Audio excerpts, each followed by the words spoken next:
Hey y'all, how you doing? Here we are again on the Direct Action Gaming channel in my studio. Yes, this is my studio apartment. That's what we're looking at here. We're looking at my tables in my studio apartment. This is Block by Block Uprising. We're about to play it. We are about to play this game. I love this game. Played it on the channel before. We're doing it again.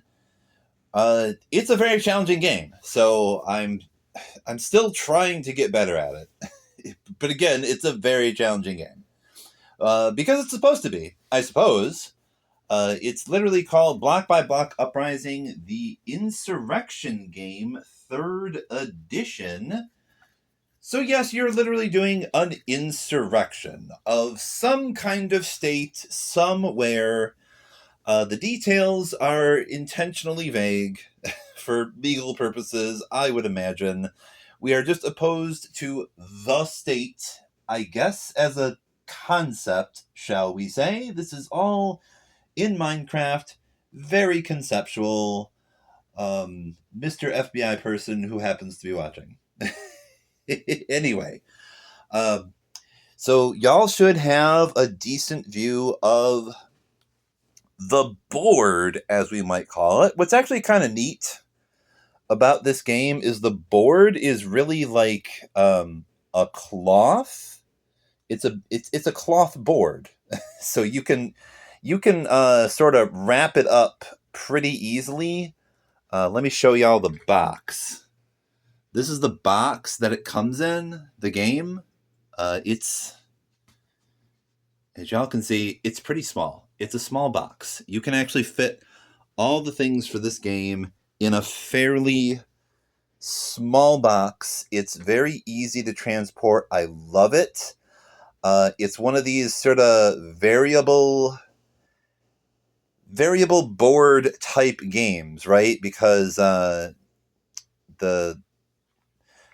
sort of base of the board is this cloth, but you also have these cardboard district tiles. Each tile has a liberation card underneath it, which is kind of neat. Because each liberation card is sort of an event which will occur if the factions are able to liberate that district. If and only if you will get a choice for an event that will occur once that district is liberated.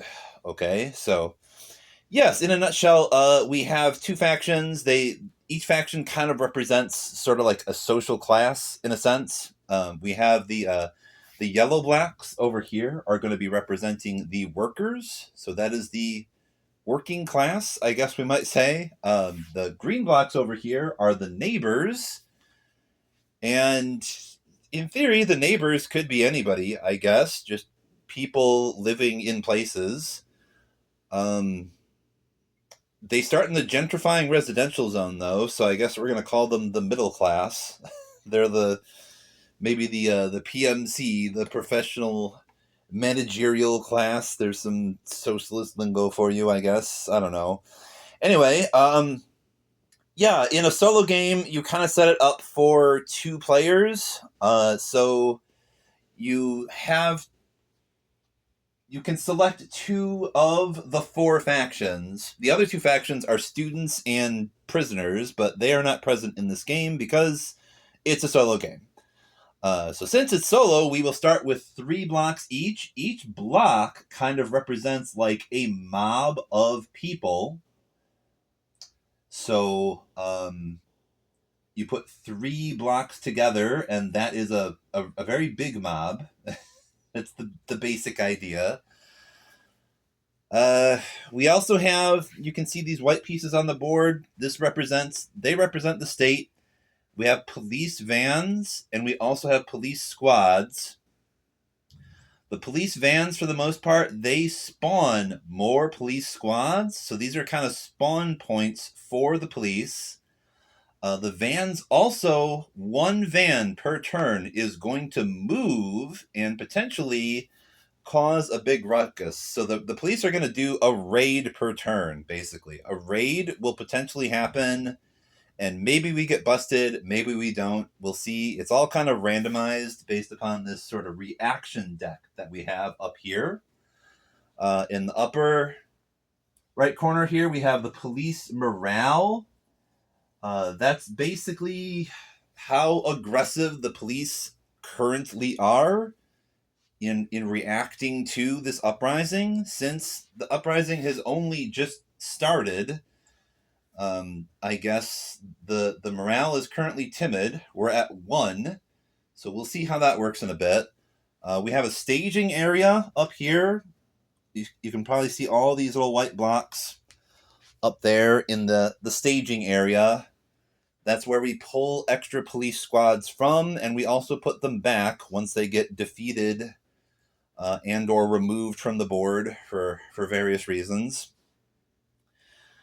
I think you can see on the edge of the board we have some other stuff. We have like these little gray blocks represent barricades.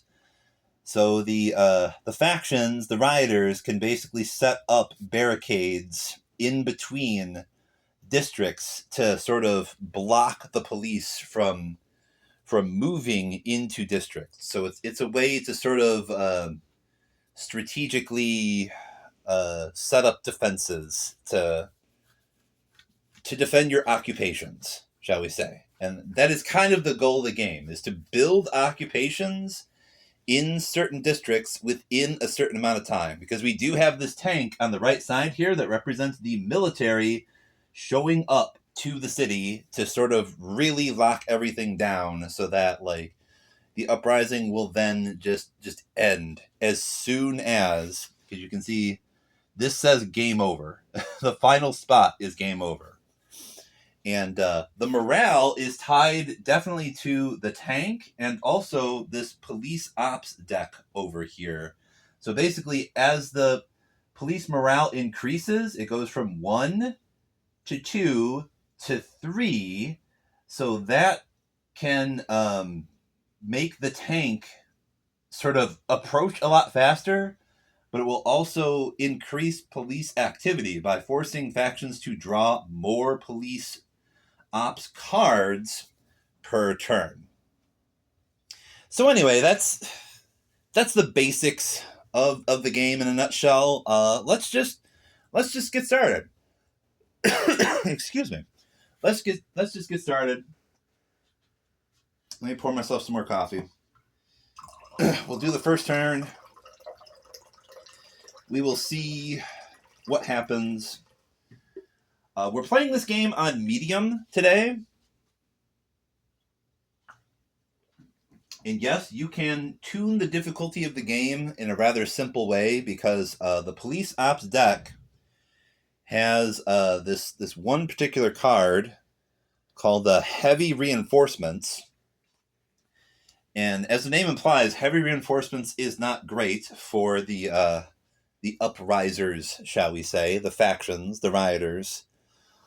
And you have 4 cards total of Heavy Reinforcements, and you can remove however many cards you want. You have to have at least 1 Heavy Reinforcements card, but you can add more as you get more confident in your skills for this game, I guess. And I've played this game like a lot at this point, so, and I have won it at least once on medium, so we're going to try medium today. We're going to try medium today, and we're going to see if we can hopefully win again on medium.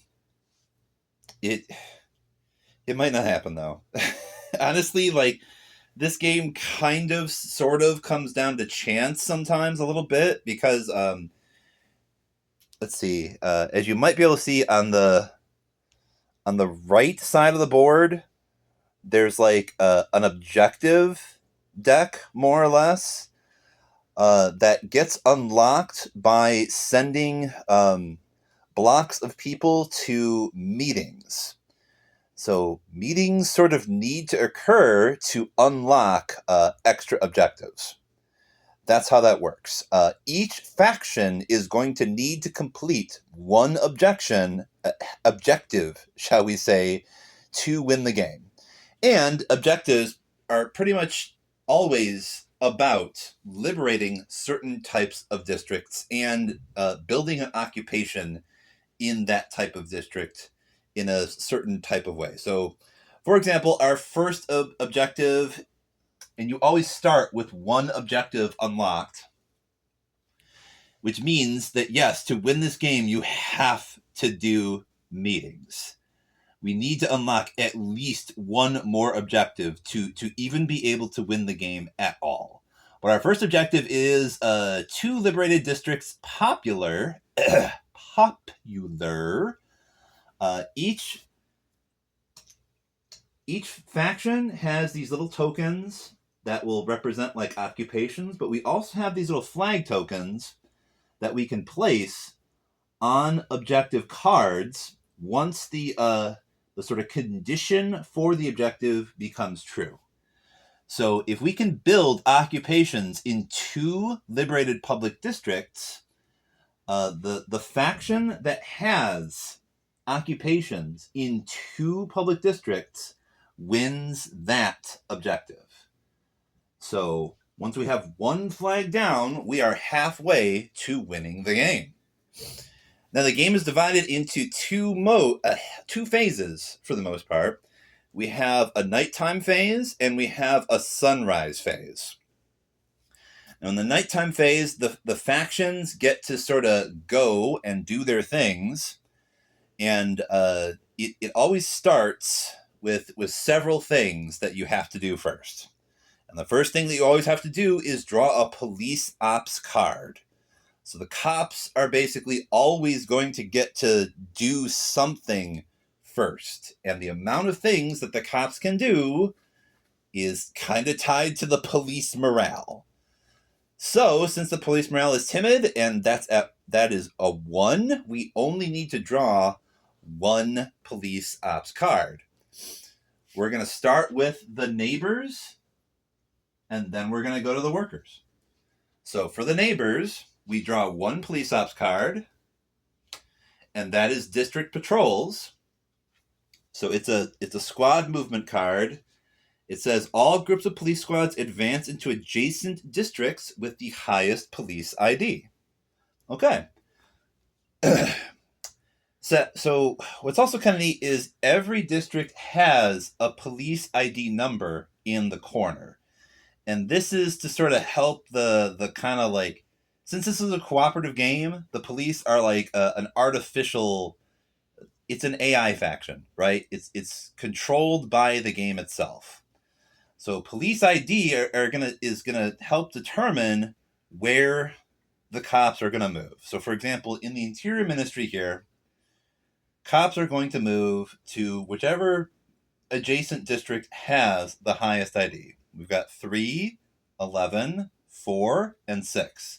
So they're moving to the Immigrant Detention Center, and we've got 2 blocks, 2 police squads that are going to move there.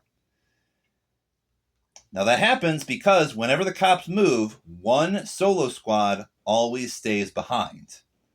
And that solo squad is not going to move. It's just going to stay here at the Interior Ministry potentially forever until the rioters like get there and either kick or sort of remove that squad from the game.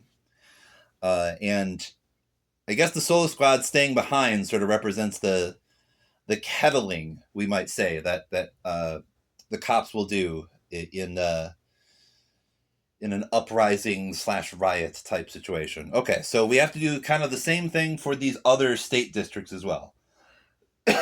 We need to determine what is the highest ID for the adjacent districts. So this district is not adjacent because it's a 3-way street. Cops cannot move here. So of these other 3 adjacent districts, we have the smartphone factory, that's 10, 2 for this commercial district, 16 for the privatized university, so they move there. 2 of them move there. Telecom network hub, we've got a 12, we've got a 9. So those are the only adjacent ones. So I guess 2 are going to move here. Like they're literally going to swap because the financial district is in the corner here, and there is nothing adjacent other than this one. So these cops, we might as well just say those cops don't move anywhere. All right, so that was the police ops. After you do the police ops, now factions, the occupation that you get to begin with is, of course, called your starting occupation. It's this little zigzag type symbol. What the starting occupation is going to do for you is you can generate 1 block of rioters per turn. So now the workers have, well, sorry, we're the neighbors at the moment. We're the neighbors at the moment, so we get another green block of neighbors down here in the gentrifying residential zone. Okay, so now that we have 4 blocks, we also have our action die.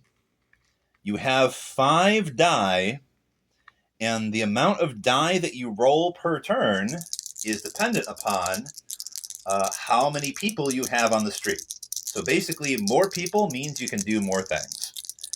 So if you've got less than 5 blocks on the streets, you can roll 3 die. So we're going to roll 3 die. Gosh, let me get some water here.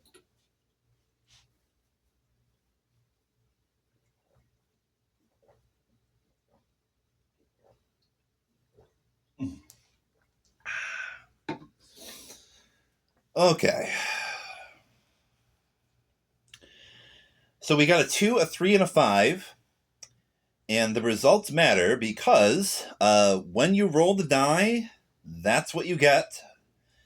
And the sort of actions that you can do are dependent upon how many die you have and also the results that you get of those on those die. So since the first objective that we do have is 2 liberated popular districts, and we even have the park right next to us. This is actually a very fortunate start, honestly, because I've determined through a lot of trial and error that the park is actually a great first target. And let me explain why. When it comes to liberating districts, you can only liberate public districts to start with. You have to liberate a public district. Once that public district has been liberated, you can then liberate adjacent districts to that public district. Okay, so if we need to liberate 2 districts, it's probably best to start with the park and then maybe go down to the street market. And again, let me explain why.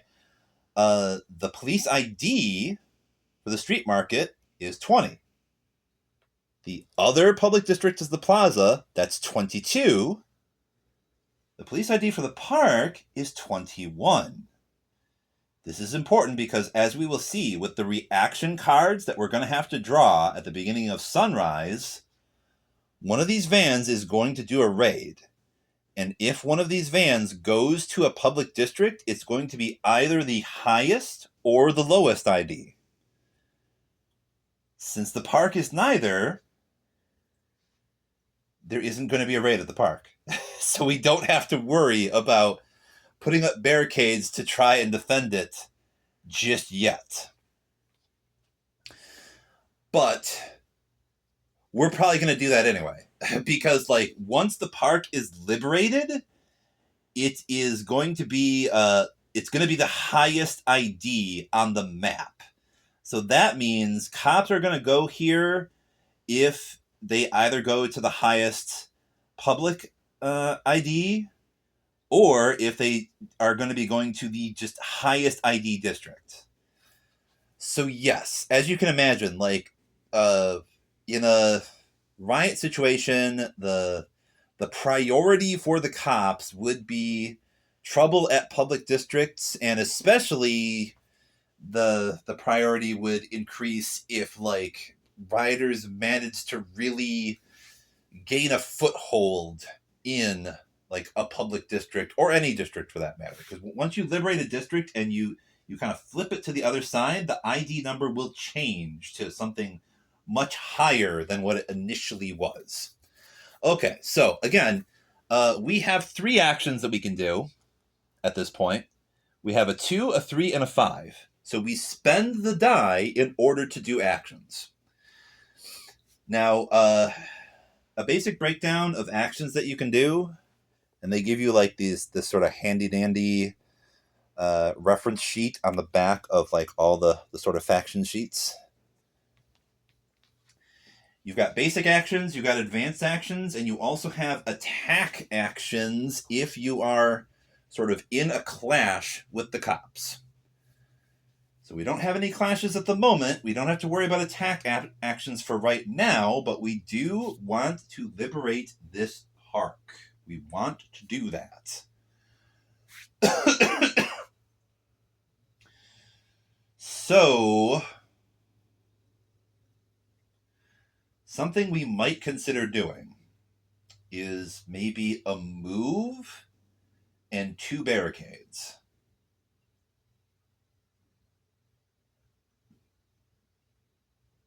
Because the neighbors are good at barricades. Yeah, let's do that. And why the heck not? We'll move everybody. Because when you're doing a move action, you basically decide how many blocks are going to move from your origin, and then you pick a destination for those blocks. So we can pick the park as the destination, and the only real requirement is, do you have a clear path to that place that you want to go to?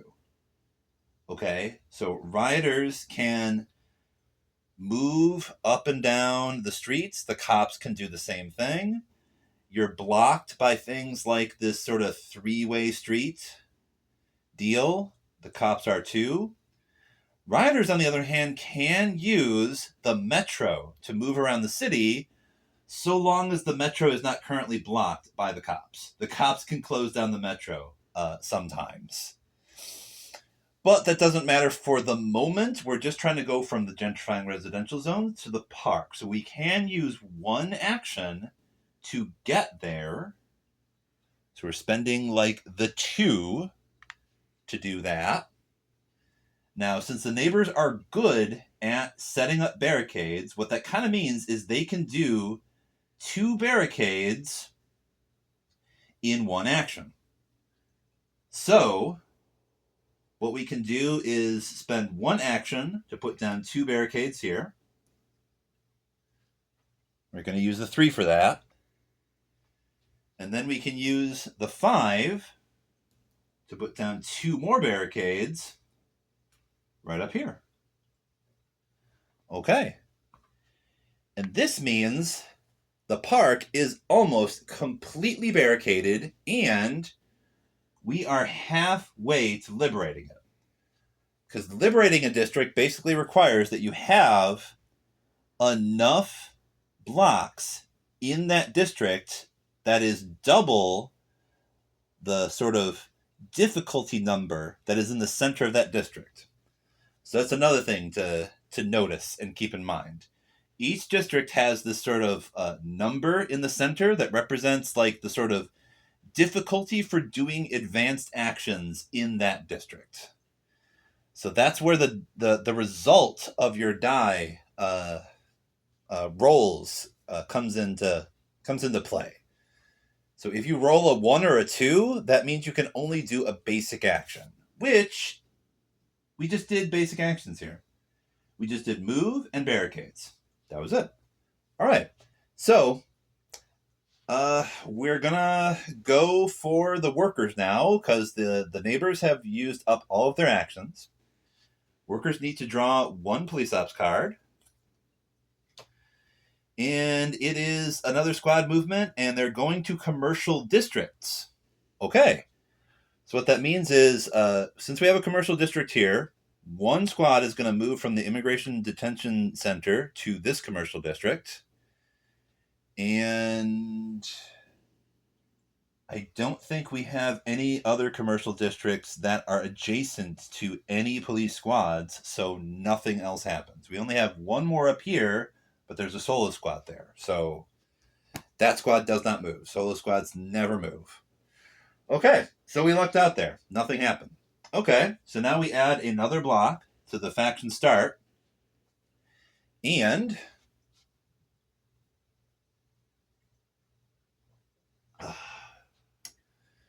since we only got 4 blocks on the map at the moment, we only roll 3 die. What are the results that we get? Oh my gosh, we get 3 6s. We get 3 6s.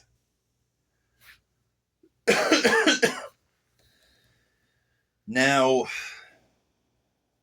normally with something like this, I'd be really tempted to try and take down a police van, but unfortunately, that's going to be kind of impossible because the neighbors already went, and in theory, the workers could go over here and get 2 hits on this one van. But in the reaction phase, vans will always be repaired. So if you need 3 consecutive hits to take down a police van, you first put it on its side, then you put it upside down. On the 3rd consecutive hit, it gets removed from the map and you put it back in the staging area.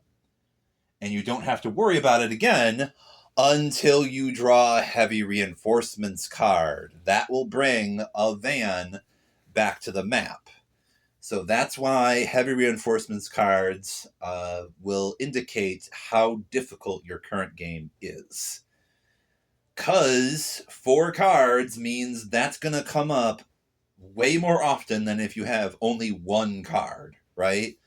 Like, as you can already see, we keep drawing these cards until this deck is gone, and then we have to reshuffle it, and we have to keep drawing them every single time a faction is about to go in the nighttime phase. Anyway, we only have 3 actions for the moment. So I think what we're going to want to do is move the workers over to the park and then do 2 barricades. So that way the park is completely barricaded. We have enough people there to liberate it, and then it will be liberated, and we do not have to worry very much at all about the cops destroying whatever it is we try to set up at the park. So that will be cool. That will be a good way to start. So let's just do that right now. We have 3 actions. We can take all 4 of our blocks here, move them up to the park. We now have enough to liberate this. That is 1 move action. And then we can do 2 barricade actions, 1 and 2. The park is now completely barricaded. Because the cops can only get to the park from either the garment sweatshop or the global shipping and receiving center. So, you might think that I did this on purpose. I swear I didn't. The game gives you rules for setting up the map in a random sort of way. I'll show you the rule book real quick, just for the heck of it. So the rule book will give you like a sort of default map that you could use, that you can just set up in a very particular way, but it also has rules for sort of randomizing the map. And the way you do that is each tile, each district is sort of classified by A, B, and C. So that's literally all I did, is I just separated all of the sort of cardboard tiles into 3 piles, A, B, and C, and then I shuffled them up real good, and then I put them all sort of down one at a time to randomly build the city. And this is the result that we got. We got kind of a perfect start. So that was pretty lucky.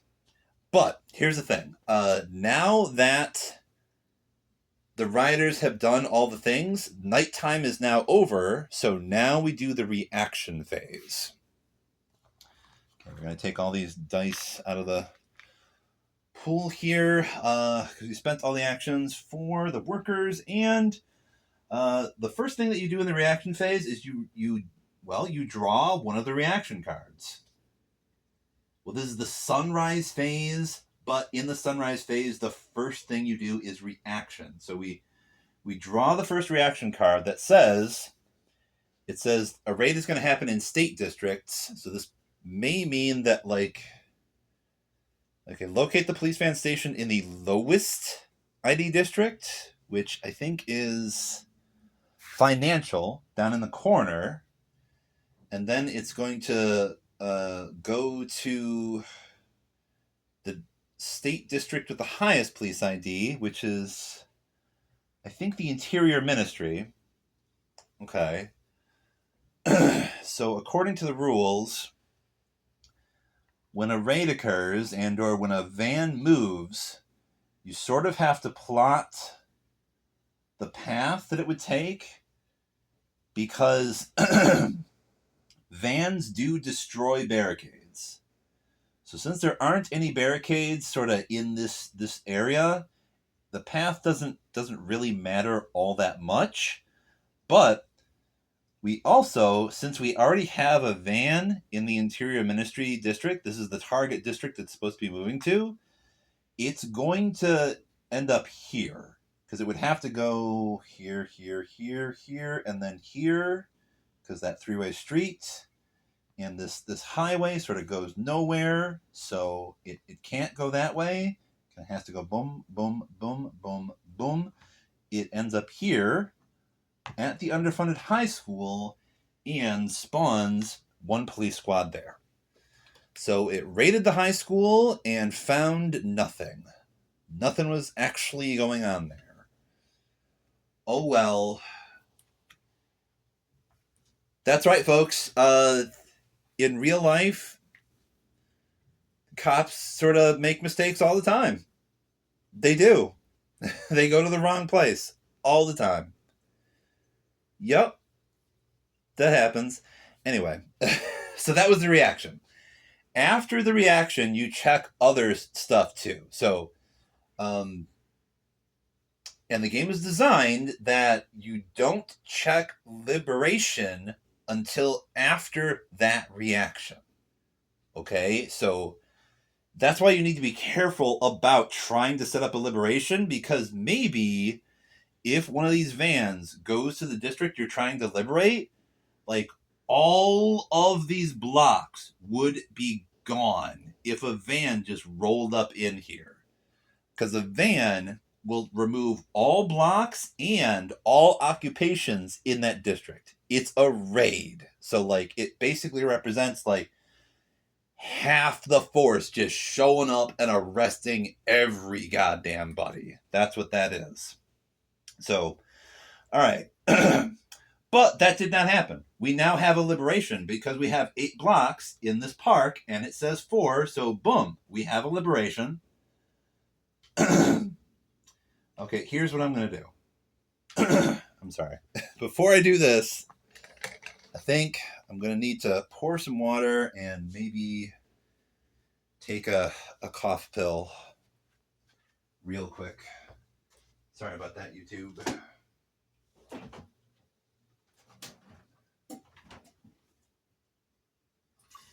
I'm going to pour some water and take a cough pill.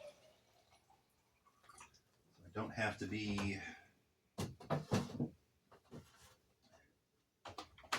coughing up a storm while I'm trying to describe the game to y'all.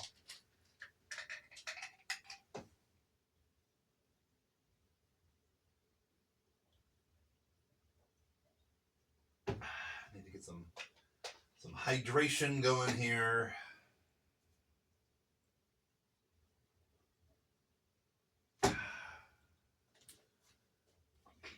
Oh. Let me take another allergy pill. Because I do have allergies.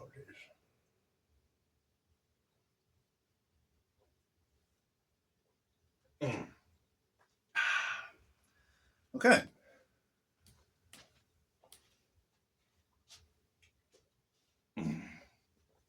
That is a little bit better.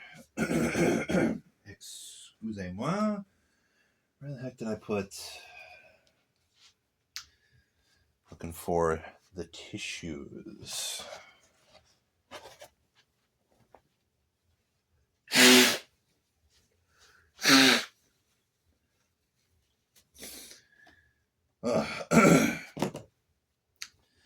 Sorry about that. If I knew how to edit, I would just sort of cut all that stuff out, but I don't know how to edit, so y'all had to deal with that. Sorry. Or I could have, I guess, paused the recording. That is technically an option too. Although I'm kind of paranoid about that because the stop button is right above the pause button. And again, I don't know how to edit. I don't know how to put various clips together. That's production stuff. Y'all don't need to know about that. Let's just keep the game going. What we do need to see is this liberation. Because I'm invested now. This game is going pretty well. This is a pretty good start. We can take... when you liberate something, you move the blocks to the side and or any occupations that you have already built. We did not build any just yet. We have all these barricades, though. So, first of all, you take the card and you flip it to the liberated side, and you also pick up the liberation card, as I was saying earlier, underneath that district. So now we still have these 8 blocks from these 2 factions here. We have liberated this district, and let's see, it says hacked police communications. An anonymous text goes out to everyone's phones. Can you believe that chief of police's email password was God? Well, maybe. I could maybe see that. Anyway. The way these liberation cards work for the most part is you have like a particular event, a thing happens, and then you've got like sometimes a couple of options. And the options will tell you like what you need to do to sort of enable that option, right? So there's a thing that you're going to need to do, but there's going to be a reward that you get on the back of that card. So we have 2 options. Each liberating faction must choose. A, keep your head down and focus on the task of building defenses. Well, we're not going to do that one. Because we already have this district completely barricaded. Head somewhere safe to sift through the data leak. Move 1 block from this district to a district with an occupation. And we literally only have 2 occupations so far, so I guess each faction is going to move 1 block back to their starting faction area, because apparently that's kind of the only thing that we can do now. Like, building defenses would be a waste, because I already know that's going to be like, you get free barricades. And yeah, A says, there will be time to laugh at the cops' bad taste in memes later. For now, these trash cans aren't just going to overturn themselves. Build 1 barricade around this district. We didn't do that, though. We did B. In among the proof of collusion with far-right groups is a clearly marked presentation of how the police plan to handle civil unrest. For each block you moved, reveal 1 police ops card to all factions. Okay, so this means we get some intel for like the next 2 police ops cards that we're going to need to draw for the next turn. So first of all, we have light reinforcements. That's going to happen next. That's not great. That's +1 police morale, and all police fans are going to deploy 1 police squad. And then we also have all groups of police squads are going to advance into adjacent neighbors' districts. So that's what's going to happen next turn. The morale is going to go up by 1, and there's going to be 1 cop that will move there. And that's pretty much it. But we're also going to get extra cops at all the vans. So there's that. I'd say that means, besides building an occupation here, another great thing to do is maybe go straight to either the Interior Ministry or the airport and just knocking out one of these vans. That'd be awesome. Because that would bring the morale down if we knock down a van. That'd be dope. Anyway, so the liberation occurred. We got a reward for that. Once you do the liberation, you check meeting attendance. We didn't put anybody on the meeting thing, so we haven't unlocked extra objectives just yet. We check the win conditions. No, we did not win yet. So now we do check police morale, advance the countdown tank, and pass the final faction flame.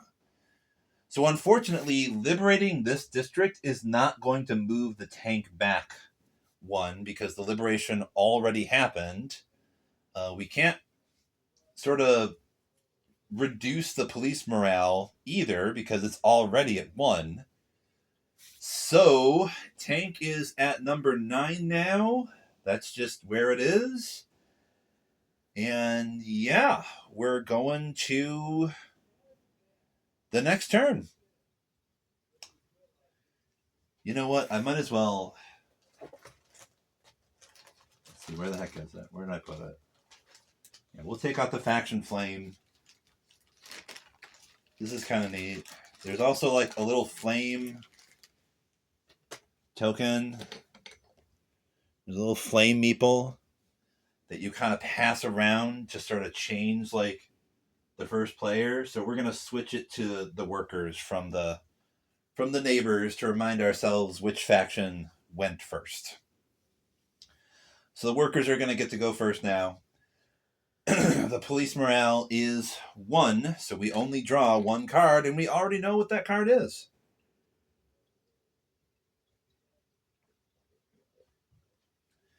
We already know it's going to be light reinforcements. That means we up the police morale to alert. It is at 2. And we also put 1 squad down for each van. So 1 squad goes here, 1 squad goes here, 1 goes here, and 1 goes here. Okay. So we also put down another worker mob at the garment sweatshop. Since we have 5 blocks now, we get to roll 4 action die. That means we have the potential to do 4 actions.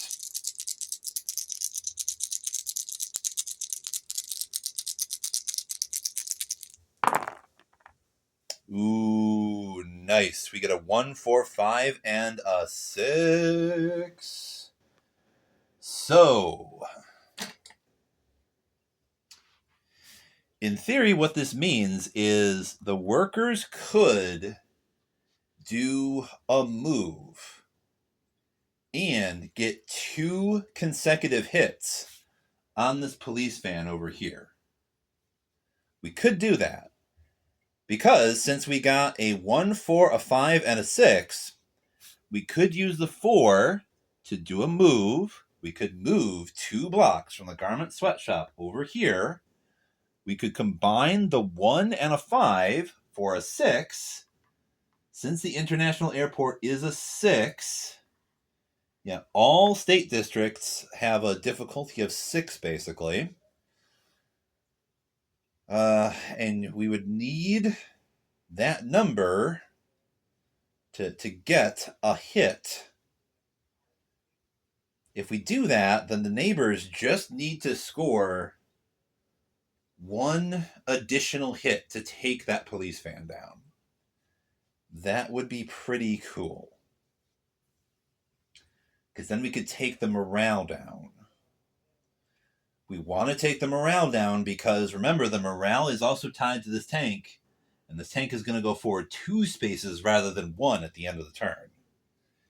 And if we take a van out, that is 1 less van that's going to be doing raids and spawning cops.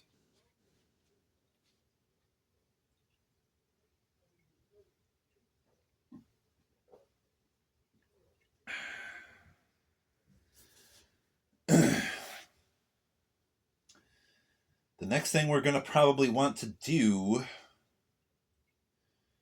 is focus on, in theory, the middle number now is the plaza.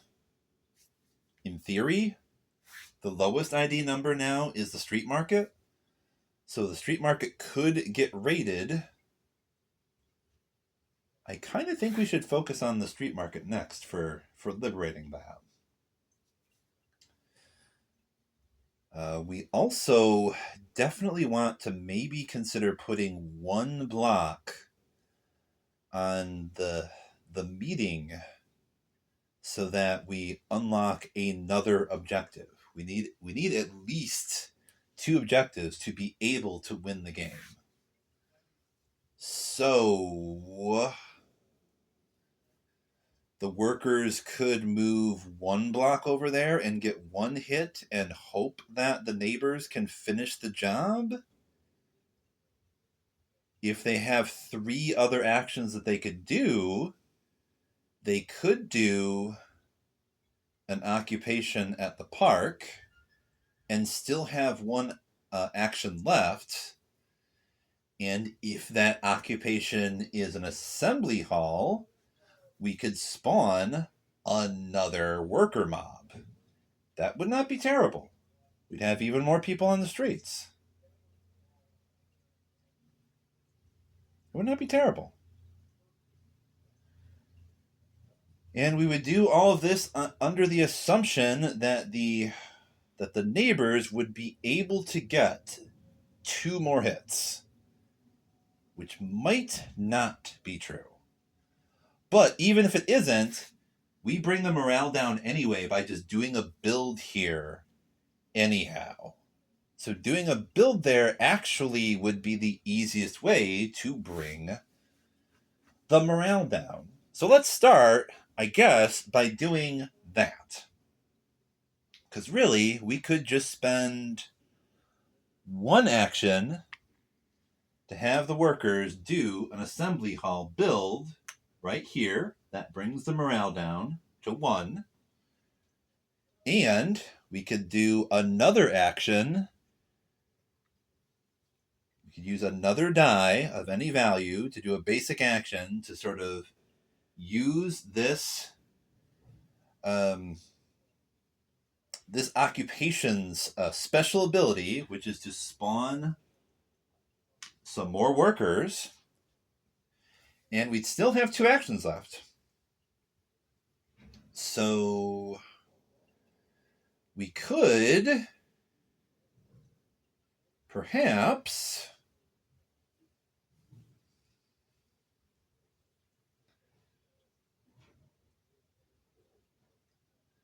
we might send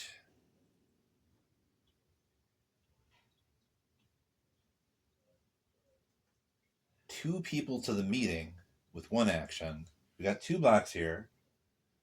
We could send them both to the meeting, and then if the neighbors just send 1 block there, we're actually going to unlock 2 more objectives that way. And then maybe we could send everybody else down here to try and barricade off we would need to barricade off these two sides. Like, in theory, they could come from this way too, though. Most likely, they're coming from either one of these two sides.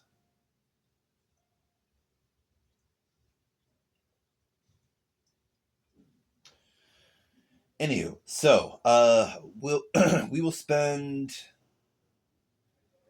I guess, one action for meeting attendance, and then we might might do a move to have like 3 people go down to the street market. Yeah, we'll do that. So 2 blocks, go to the meeting, and then we do a move. 3 people from the Liberated Park go down to the street market. So that is the workers. So now we're going to need to draw only 1 card, since thankfully we brought the morale down with that build. And we already know that card is just 1 squad. Literally just 1 squad is going to move to the projects. So that they move to neighbors districts, adjacent neighbors districts. Okay, cool. So now the neighbors can go. And the first thing that the neighbors get to do is put an extra block down by their starting faction. And since they have 5 blocks on the map now too, we can roll 4 die. So what results are we going to get?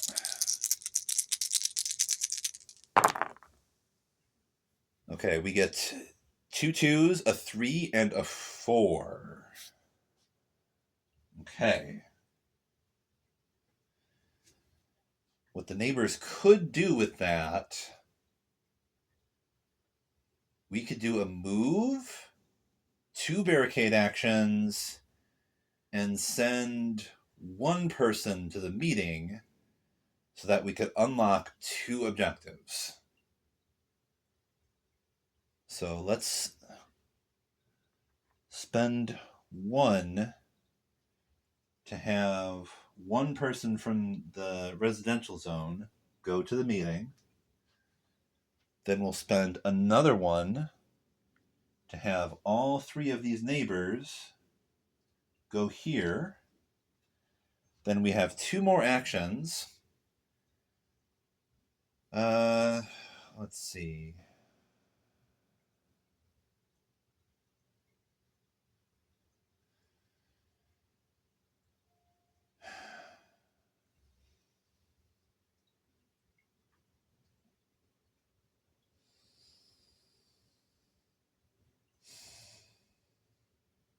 If the neighbors do 2 barricades, we can completely barricade off 1 side, but not both of them.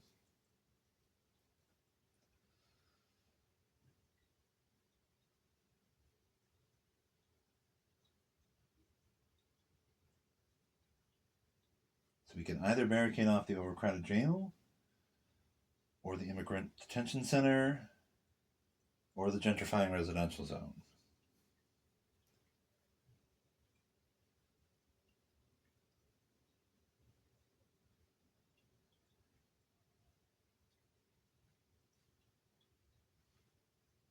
I kind of think it should be this. That's what we're going to do. It's kind of a gamble. So we're going to do that. We're going to spend our remaining 2 actions to have a full barricade down here, and 1 barricade here. Okay. Now this is actually quite the gamble, because if we get a raid at the lowest public ID, a van goes here and takes away most of our blocks all at once. That would be quite quite the blow. That would not be very good at all. So we'll see. If they come from this direction, they get blocked and nothing happens. But if they come from either one of these other two directions, that is kind of bad. So maybe I shouldn't have moved as many blocks here as I did, but I did. That was a decision that I made. So let's go with it. Okay, so the neighbors have gone, so now we have to do the reaction phase, and or rather the sunrise phase, and we first draw the reaction card to see where the cops are going to go. So it does say public district, but it says they're going to move to the public district with the highest police ID. That means this one. Okay. So they're going to locate the police van stationed in the lowest ID district, which is the underfunded high school. So this one is going to move up here.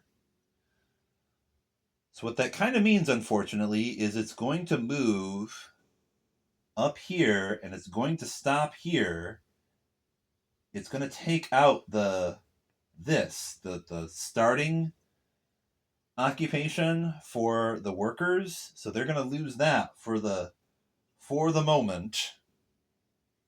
But other than that, that's kind of all that happens, because they can't go to the park because we completely barricaded that off. Okay, so from the lowest ID district, underfunded high school, it moves up here, over here, here. We take out, this gets evicted, and these barricades get destroyed. Because that represents the raid trying to get into this park, but it couldn't, because it had to spend the whole turn trying to take down all those barricades that the pesky rioters put up. So that was the reaction. So we lucked out there. Okay. So now we're going to check for liberation. Nothing liberates, but we do have this meeting attendance that's going down here. So we can put these blocks to the side. And the way this works is if you have one objective currently unlocked, you can unlock another one. So we now have the international airport as another objective. So now we can take this neighbor block and put it back at the neighbor faction start. Because you put it back to, you can go back technically anywhere, but it goes back to a district that you have that faction has an occupation in. So, since we have 2 blocks here from the workers and we have 2 objectives unlocked, we can unlock 1 additional objective, and that is how you would unlock multiple objectives at once. We now can take these 2 workers and put them back at the park, because that is now the only place that the workers have an occupation. So we now also have 2 liberated districts communard, that means adjacent, build occupations in 2 adjacent liberated districts. So the way to win the game is either do 2 publics, we already got 1, we just need another one, or we can do, let's see, the airport, or adjacent. So what this kind of means is one faction can get an objective by having occupations at the park and the street market. Another one could do 2 adjacent, which means we don't have, this is a prisoner thing.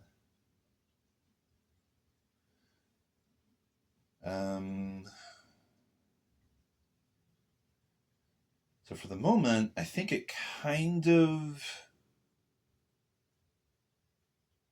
It kind of has to be the airport. We'd have to do the airport. Because we can have these, or we can do adjacent. But these are worker districts. That is a neighbor district. These are both public. You can't build in another faction's district, so we can't do the jail or the prison here. So I guess what we might have to do is liberate this, but then also liberate this, and then get that. We'd have to liberate 3 districts. That's what we'd have to do. We would probably have to knock out this van as well if we want to liberate that next. So that is the plan for now, I guess. And you have to come up with a plan sooner rather than later because you only have so much time. And since we've done the meeting, well, we know we didn't win, and we now need to check on morale. So we know how far to move the tank. It's still at timid, so it only goes forward 1 to space number 8. We can knock it back if we can liberate the street market this turn, and we probably can. So that's something that we want to do. But as soon as we do that, we want to get this right here. And this is going to be, well, only a 4. That's not terrible. This is a 4. That's a 3. That's a 6. So, okay. Workers could have occupations here and here and also here.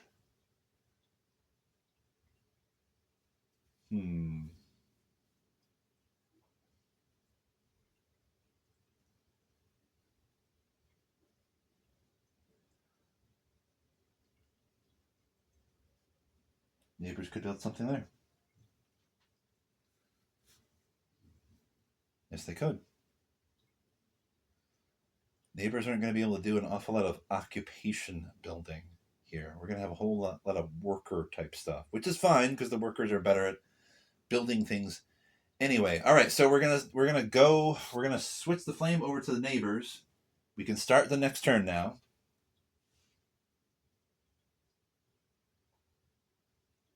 We begin by drawing 1 police ops card, and we have no idea what it's going to be this time. All groups of police squads will advance into adjacent state districts. Okay, so that means we're going to have some swapping down here. We're going to have like 2 go up here and 3 go down there. So they just literally did a bit of musical chairs type stuff. That's all that was. I'm fine with that. Although we also have, I think, 1 squad from the underfunded high school is going to go to the Interior Ministry as well. So that also happens. Okay. So now the neighbors can put another neighbor block down at the gentrifying residential zone. And we can roll 4 action dice.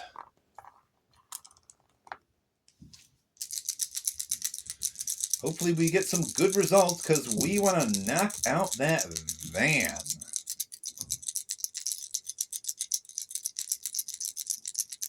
Well, we do, but we also kind of want to liberate this and completely barricade the whole gosh darn thing off. That would be very nice. The neighbors could feasibly do that, seeing as how they can do lots of barricades very quickly. So maybe we might want to do that. Move a couple of neighbor blocks down there and then just do a whole bunch of barricading. Although we do get a 4, a 5, and 2 sixes. Okay, this is too tempting. This is too tempting. Because we could move all three of these guys over here and just knock out that police van with the neighbors right now. Although police morale is only at 1, so we would not take the morale down if we did that, but we sure would remove a police van, wouldn't we? Yes, we would. We kind of need to follow the plan, though. We also need to consider time. So, would it be fun to take out a police van? Yes. Would it be good to take out a police van? Of course it would. We could do that thanks to the die results that we got. But if we can move over here, get 2 more blocks over here, and completely barricade this, boom, the workers can do a building here. This gets liberated, and we have one objective done with 2 public districts.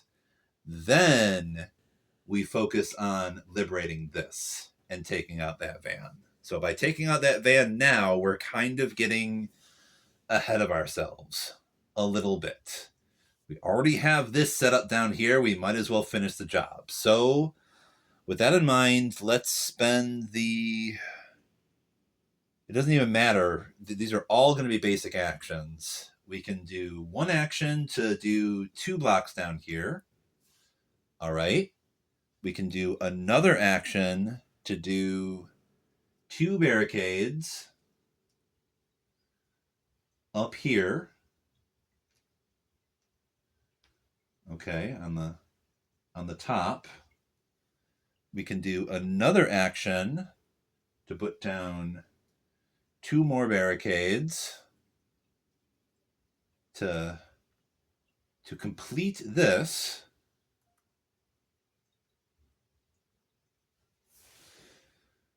And we have 1 action left.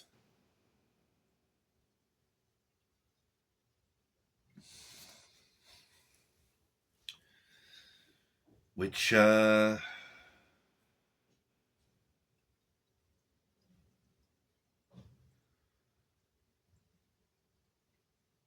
mean, it could just be another, it might as well just be another barricade action. Technically, we can do 2 barricades at once as the workers, but we literally don't have any more barricades that we can do. But if we do this final action like this, then we have this district completely barricaded off.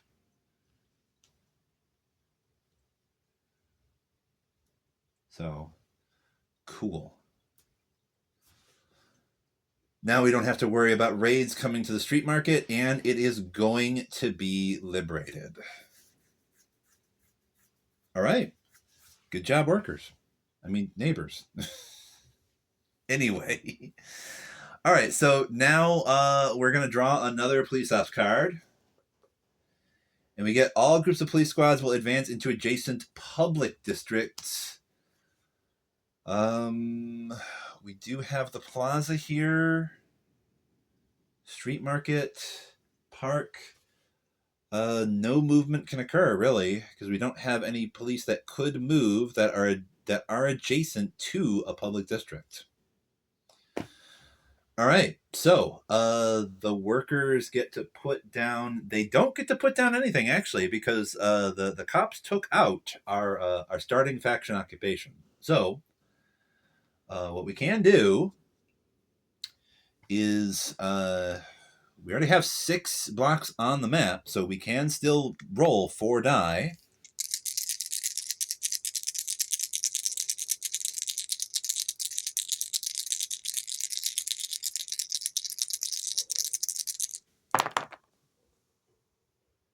Okay. We got a 2, a 4, a 5, and a 6.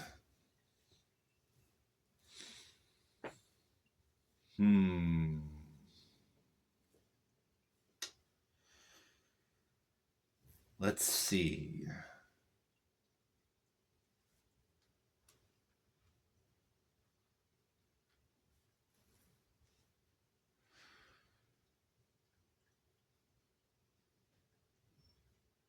Let's do this. We'll start off with the 4. We'll use that to do a tag. We'll tag this shopping district here. And that's one thing I haven't talked about yet, I guess. When it comes to these little shopping cart icons on the districts, you can do loot actions. These little cardboard tokens have like some flames on one side, but also some graffiti on the other. So if we were to tag the shopping district and the street market here, what that kind of means is we're setting ourselves up so that if we then build and we can use the 2, since we're the workers, we can use any result to do a build. We could build a mutual aid center here.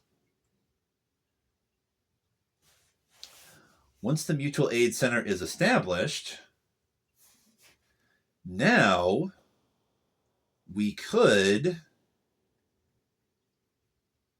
probably do a move and we could do a move and a tag here to tag that as well. But honestly, I think it'd be better to do a move and a build so that we have a starting faction here as well.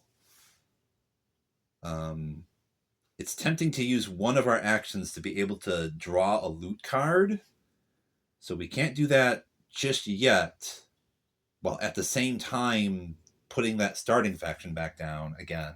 I think we really want that because, as you can see, if you don't have your starting faction, you're not going to get that automatic extra block at the beginning of the turn that you just sort of get without even having to have an action. And I made the decision to not build. I could have built that there, but I did the mutual aid center instead. Because it would be nice if we could tag the adjacent districts so that we can then start drawing a bunch of loot cards from the street market here, because loot cards really help with all sorts of things actually. So we're also going to do that. We're going to do the move. We'll move. Should we just move 1 block?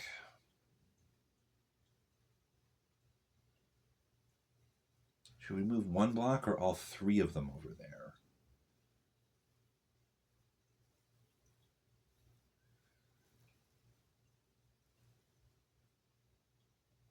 Because all we need is 1 block. Yeah, we'll just move 1 block. Move 1 block over here, and then we'll use our final action to do a build, which means we build also the starting faction once again right there. Okay, cool. So that was what the workers did.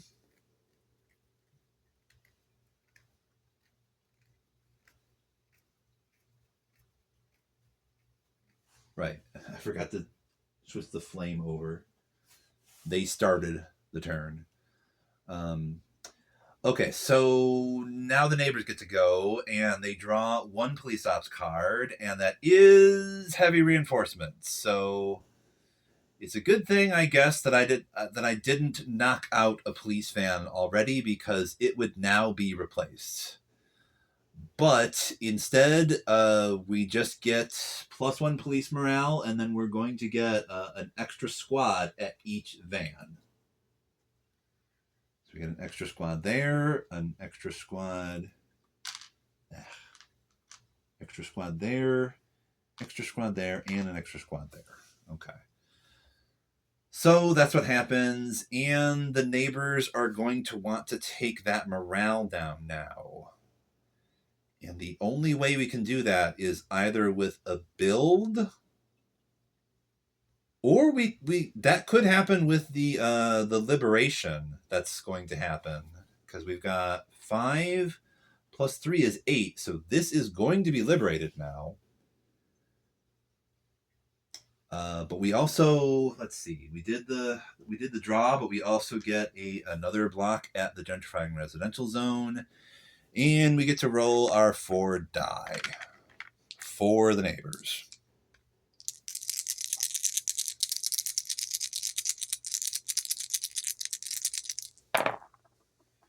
Okay, so they get a 2, 2 3s, and a 4. That's a little underwhelming. So we're probably not going to be knocking out any police fans with that.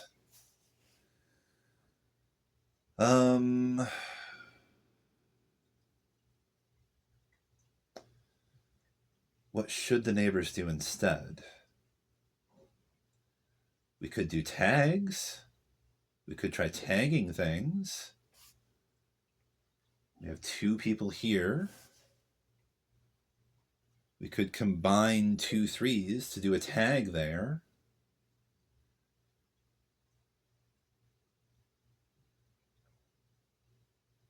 We might also consider doing barricades between the gentrifying residential zone and the garment sweatshop.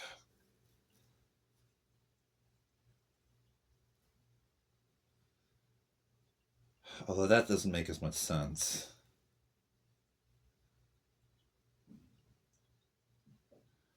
Honestly, I think the best move would be moving somebody here and then in 2 barricade actions, we could have this completely barricade off. That would be 3 actions, leaving us 1 action left.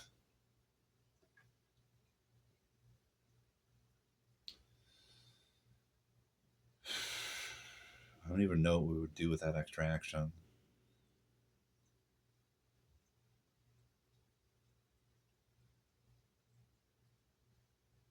Because we aren't going to be able to send people to the meeting and also liberate this.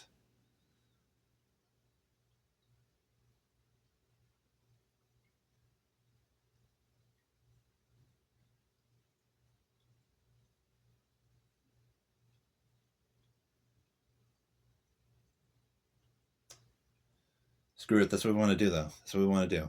We want to do a move.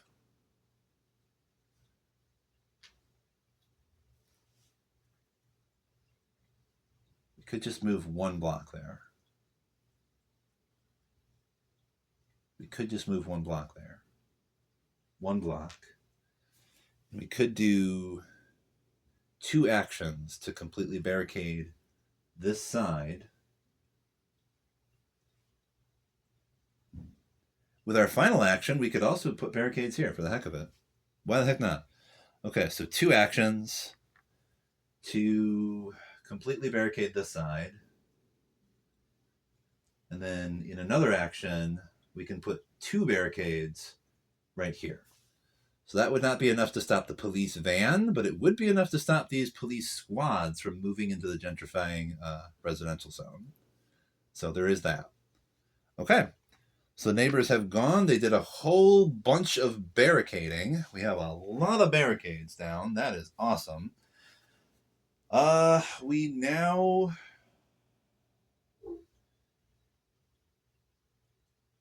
need to do the reaction. Because it is now sunrise. So the reaction is highest ID districts. Locate the police van stationed in the lowest ID district. Then locate the district with the highest police ID, which is this one. Let's see. Move the van to that district following the shortest path. So lowest is going to be here. This van is going to try to move here along the shortest path. So it's going to be like here, here.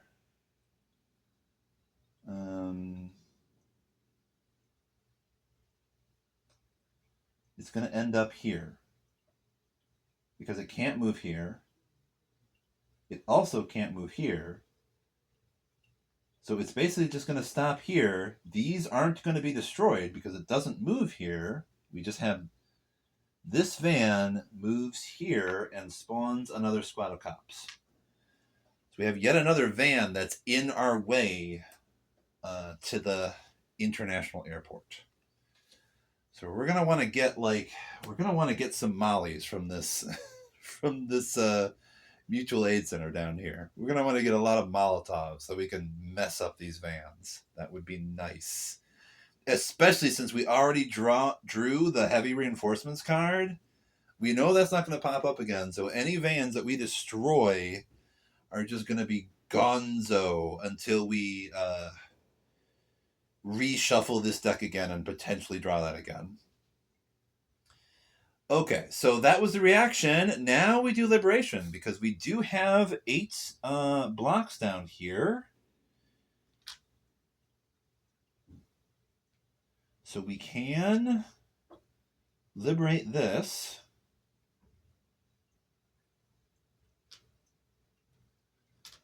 Let's put these off to the side.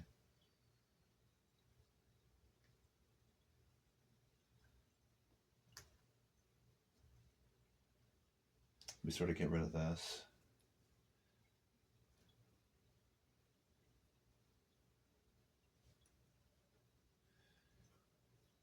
I kind of forgot about that. You get kind of automatic tags when you liberate something. It's almost like if you know you're going to liberate something, like tagging a shopping center is sort of a wasted action. So there is that. But whatever. So, although if I had decided to just loot this thing by like burning it down, it would be burned down forever. So we would keep that little token there to represent that you can't get anything from that.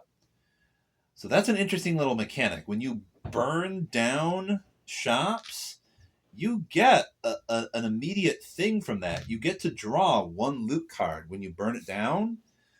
But if you tag it instead, you don't get anything right away. But if you build a mutual aid center, you can potentially draw a lot more loot that way.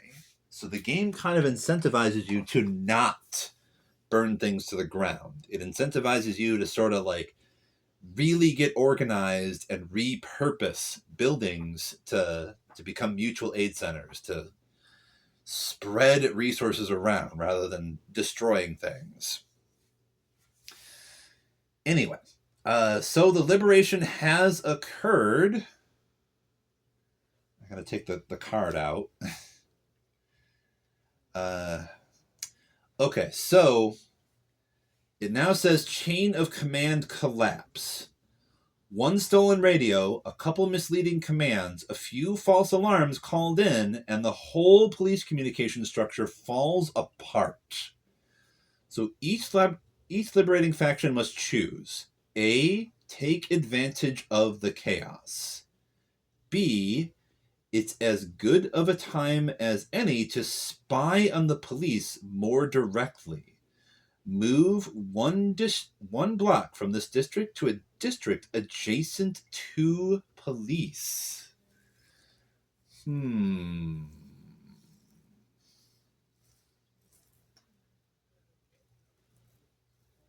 not do both? Why not do both? We could move.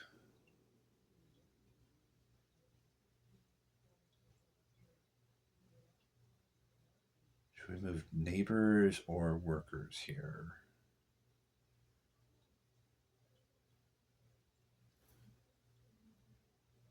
Let's move.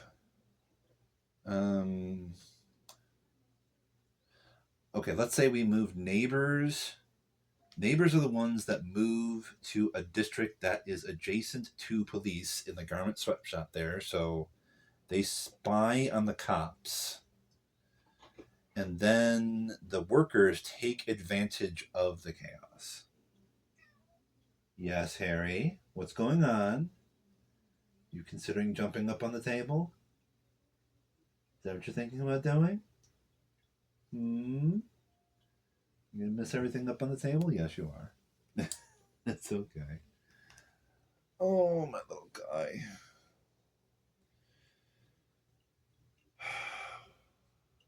Yes, Internet, I love my cat. I love him very much.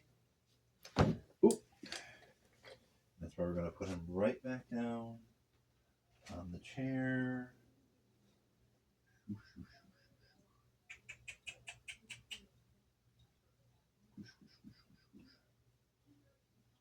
Scratching his head a little bit. I watched a whole video about that once, by the way. And or cats will steal your chair for a lot of reasons. But if there's a place that they're jumping up onto to sort of get your attention, if you don't want them in that place, instead of just scolding them or picking them up and putting them back on the floor, it can actually be better to put them in another place that is similar to that place. So I'm putting him in the gaming chair because I know he likes that gaming chair. It's nice, it's comfortable, it has my scent all over it.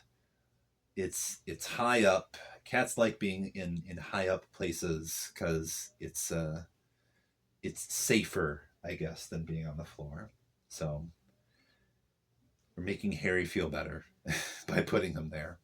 Anyway, so the neighbors chose to do some spying, and the workers chose to take advantage of the chaos, which means we don't have to do anything with any blocks. So we're going to flip it over and see what we get. So A, first of all, we get -1 police morale, and we knock the tank back by 1 for liberating a public district. But also, for A, a few cops even saw you go into the store, but they'd just been ordered not to stop you. Draw 1 loot card. Okay, so we get a free loot card for taking that option. So the workers get to draw 1 loot card, and that is some mollies. The workers now have +1 mollies. So Molotovs, loot cards are cool because like it's sort of like a free bonus action. So you can spend loot card during your turn to like have a thing occur, and you can see this Molotovs. This will give you like +1 to your attack. So that's why I was saying we want to get lots of mollies from this sort of mutual aid center that we've set up here, so that we can, make it much easier to knock out these police vans that are definitely in our way on the path to the airport, which is the path to victory. And at the same time, we also have just accomplished one of our objectives. Now that the workers have liberated the street market and the park, and we have occupations on both of those, we can put the worker objective on the popular objective. So we have 1 of 2 objectives. So the neighbors are going to need to build an occupation over at the airport in order for us to win the game. So things are going pretty good so far. Tank is still only at 9. And the police morale has been knocked down to 1. So it's going to go back to 8, but that's where it already was. So we still have a decent amount of time. That's pretty good. Let's see. It's almost like when you play a game a lot, you get better at it. Yeah. Okay, so what happens with B? What happens with the neighbors? It's easy to overhear the police orders since a sergeant is desperately shouting them at the top of his lungs in the midst of all the confusion. For each block you moved, we could have moved a bunch of blocks.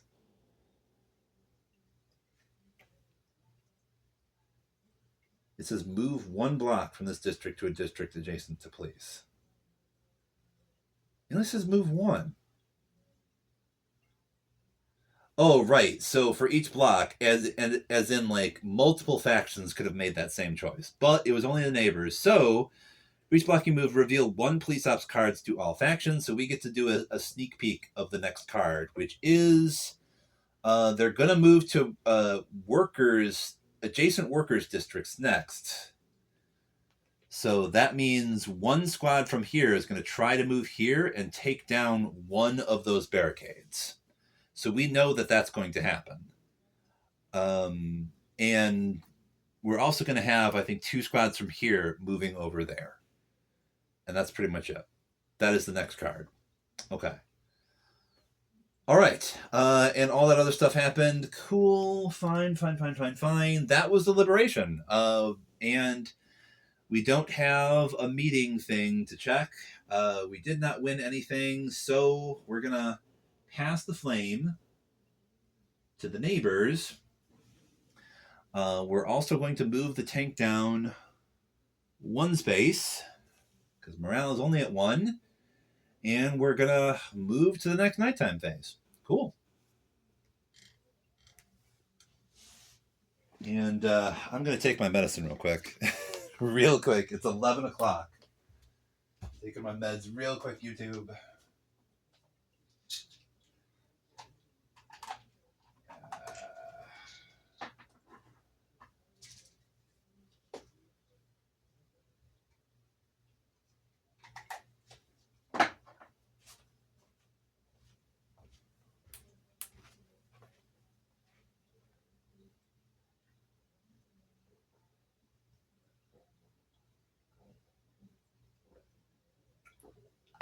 Okay.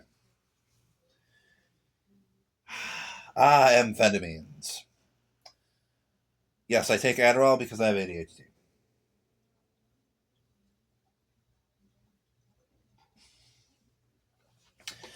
All right, so we are at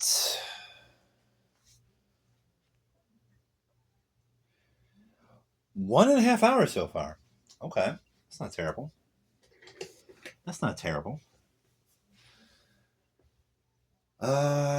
Yeah, it's nighttime phase, and we pass the flame, so it's neighbors. Neighbors go. We pull this card, and it's going to be they go into workers' district. So 1 squad from here is going to attempt to go over here. They can't because we have these barricades. So they destroy 1 barricade. So we only have 2 of those there now. But we do have 2 squads from here that will move to the smartphone factory. That is what happens. Okay. And the neighbors get to go now, which means they put 1 more squad down at faction start. And since they've got 7 blocks on the map, they can once again roll 4 action dice. I think it'd probably be good for the neighbors to... We really would like to knock out this police van, but doing a tag here would also be awesome.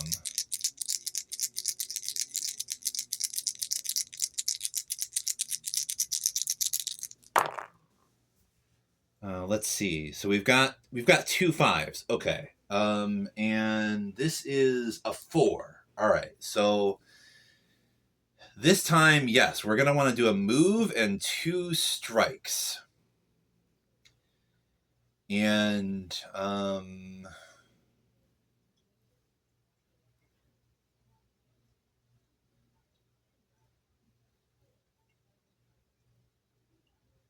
yeah, that's what we're gonna do.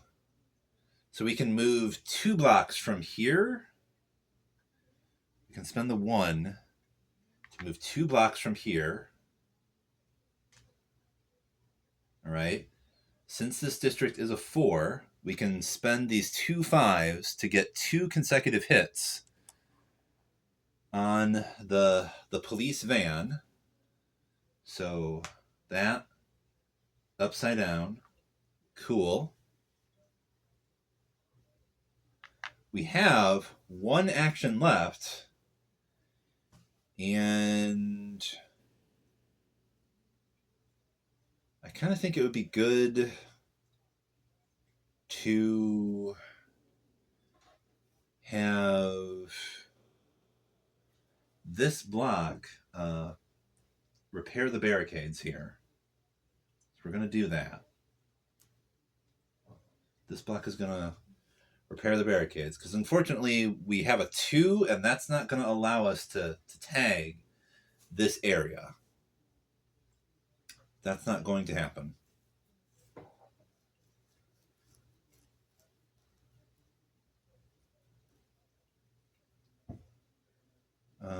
Workers, I wonder what they should do. Well, we'll see. We'll see. We're going to need to draw a card for the workers. Police ops.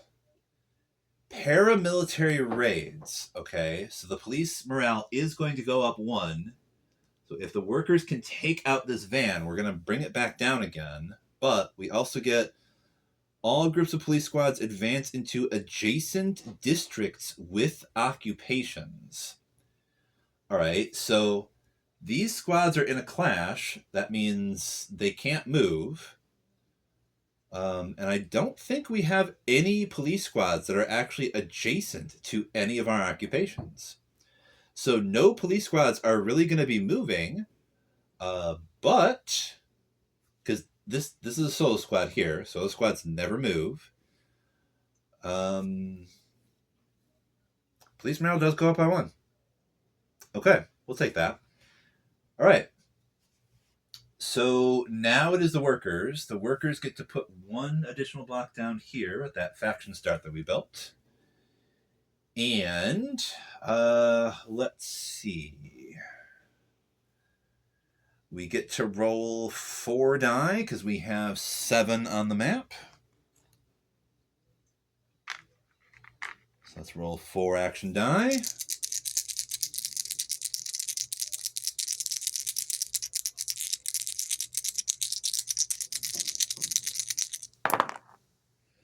Okay, so we definitely get some high rolls here. That is awesome. We're definitely going to be able to... We could do... Oh my gosh, you know... We could do a move. We could take out the van, and we could even take out the 2 squads that are there. We could completely wipe out the police presence in the garment shop entirely. We could do that. And it is maybe possible that the cops move here. Except it kind of isn't. Not anytime soon, because they've already moved to the public district with the highest police ID, and they've also already moved to the district with the highest police ID. So they probably aren't going to be trying to move here anytime soon.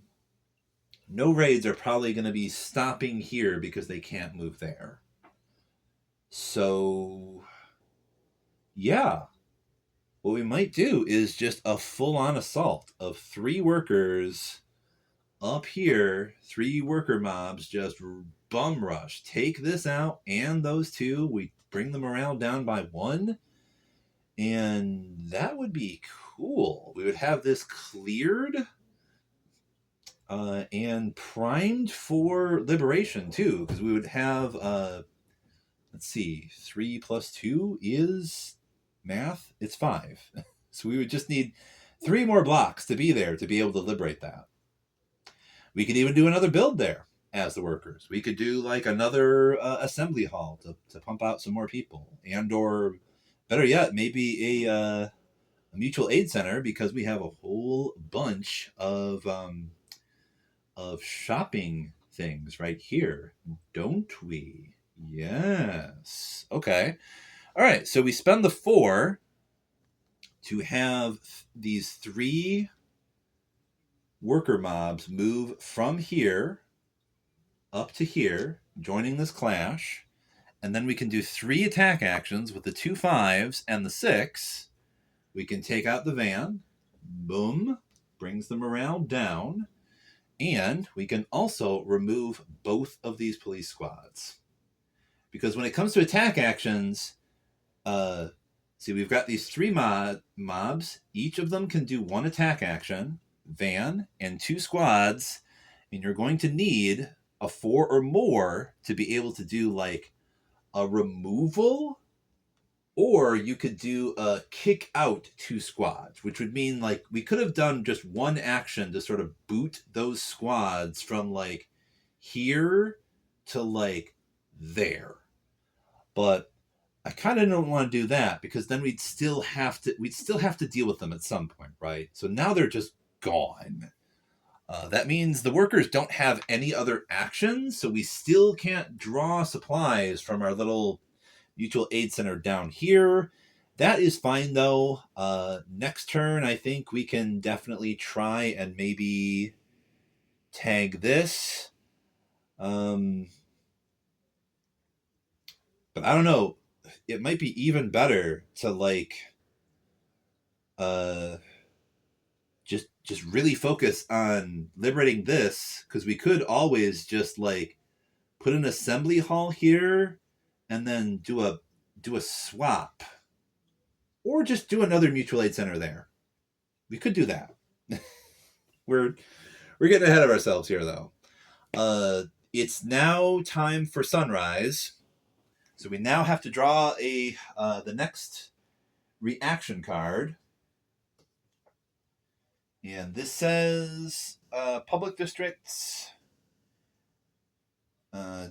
police van station in the lowest ID district, and that's going to be this one, because that's a 2, is going to go to the public district with the lowest police ID. And that is not this one or this one. That is the plaza, because that's 22. So this van is just going to go down here and put 1 squad out. That is probably the best result we could have hoped for, because now that van is out of our way. We can much easier take this district now. That is great. We are getting really lucky with this game so far. Okay, so we have no liberation or meeting attendance. So what happens is we're going to pass the flame from the neighbors to the workers, and we're also moving the tank forward 1 space, and we're going to the next turn again. So we're starting once again with the workers. We draw 1 police ops squad. Police ops card, what is that going to be? It's heavy reinforcements. I forgot we're on medium. So that means that, yeah, we have 2 cards, not just 1. Okay, so we're moving the morale back up again, and that van that we just took out is coming back. So first of all, +1 police morale. Then all police vans will deploy 1 police squad. So we get 3 extra squads that deploy. 1 here, 1 here, and 1 here. Then, if fewer than 4 police vans are stationed in the city, we deploy 1 van to the district with the highest police ID that has at least 1 police squad but no van. Okay, so this van is going to be deployed somewhere that has the highest police ID and the squad but no van. So it can't be this one. It's probably going to be the privatized university, because that's 16. Yeah, it's going to go to the privatized university. Boom. Yep. It goes right there. Cool. That's what happens. That pesky van is back again. Well, that's fine. Okay, so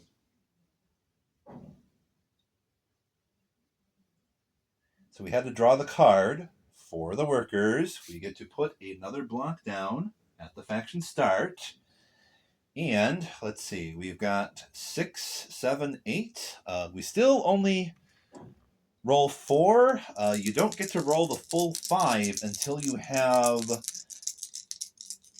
9 or more blocks. You need to have almost all of your blocks on the streets before you can finally roll all 5 action die.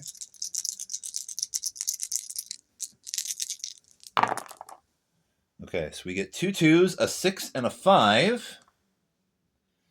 Okay. So let's see here. What do we do with this?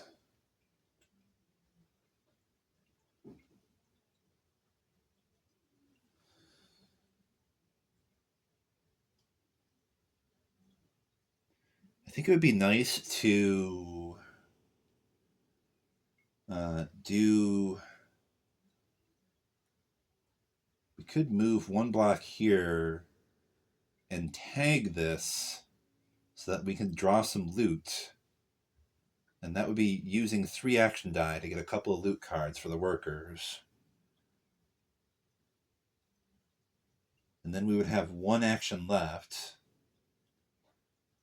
which would probably be if we've got 5 here already, we can move...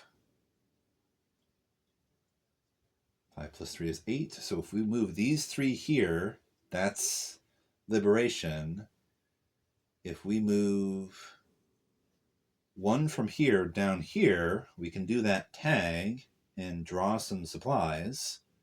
Okay, so let's start with that. We'll start with the move. The first move, I should say. We're going to move this one down here. And then we spend the 6 to do a tag. We're tagging the gentrified residential zone. All right. And then we spend another action to be able to draw 2 loot cards for the workers. So we get more mollies and some groceries. That's cool. So mollies are going to give us an attack bonus, but also the groceries mean you can liberate a place with 1 less block. So that will come in handy when we're trying to liberate the airport. We would need only 11 blocks rather than 12. So that's pretty cool. We're going to hang on to that one. All right, so we got some stuff from that.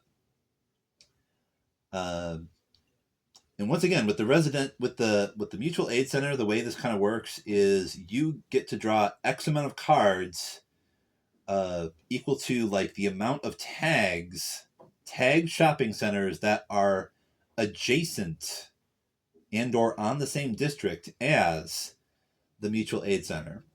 So you get to keep 2 of them. So the more tags you have, the more cards that you can draw. So that's why I'm like, hey, if we liberate this and put a mutual aid center here, that would be great.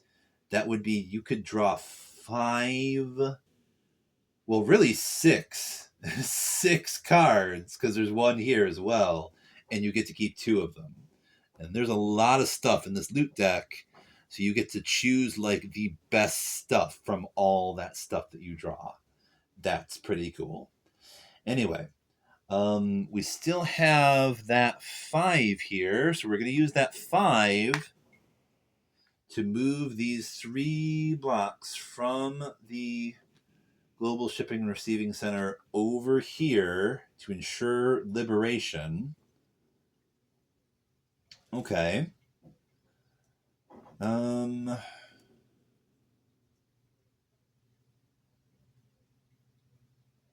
Let's see. And honestly, what we might do is instead of moving all 3 of those, we could move just 2. Because we can count upon maybe the neighbors moving 1 block here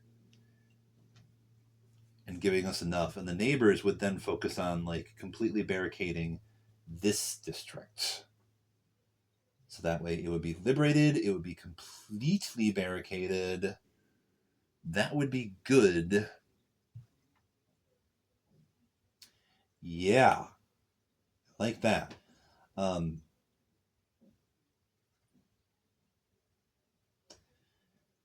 We didn't do any...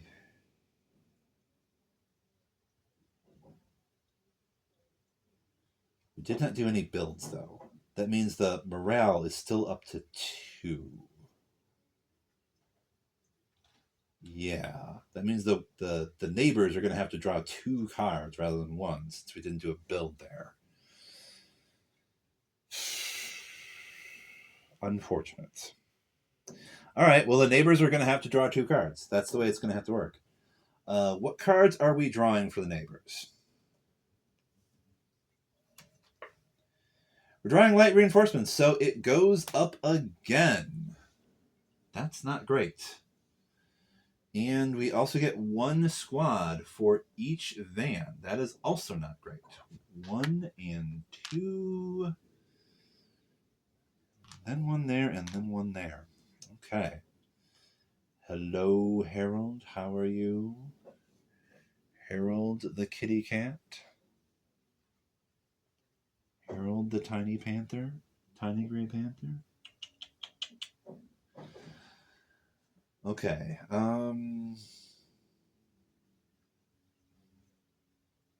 We need to draw 1 more card. And that is they go into adjacent prisoners districts. So that would mean all 5 squads go from here to the overcrowded jail. And that's basically it. Although really, it says, yeah, it does say lowest ID as the priority here. So they would go the overcrowded jail rather than the immigrant detention center. That's how that works. Okay. So I would love to somehow bring that police morale down twice. I don't think the neighbors are going to be able to pull that off. We can bring it down once by liberating this district. The neighbors are not going to be able to do a build. And they probably aren't going to be able to take out a police van either. That's fine. That's fine, though. So we did that. We do get to put 1 more neighbor down by the gentrifying residential zone. I think that means we've got 4, 5, 6, 7, 8, 9 neighbor blocks on the map. That means we can roll all 5 die for the neighbors. Okay. 5 action die. Here we go. And it's a bunch of low rolls. We've got 3 1s, a 4, and a 3. What will we do with all of that? Well, I think we can spend a 1 to have this neighbor block move here, and thus have enough to liberate this district. If we spend another 1 to do some barricades, got 2 barricades there. If we spend another 1, we can finish off that barricade, and for the heck of it, we can finish off this barricade too. And we still have 2 actions left.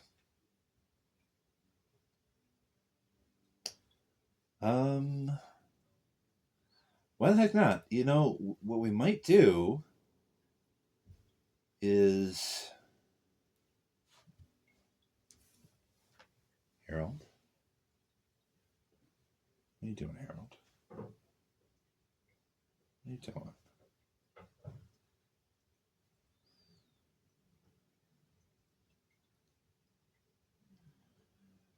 We could send 4 neighbors.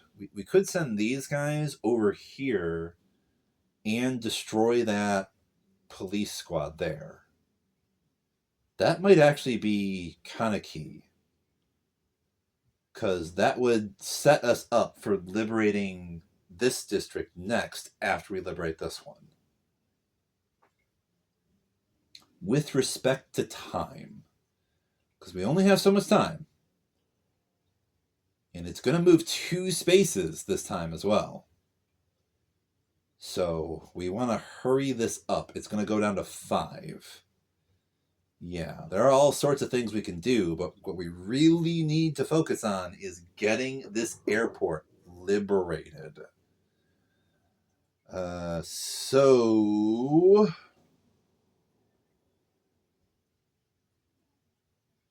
yeah, I think that's what the neighbors are going to do. We're going to do a move and an attack. We can move.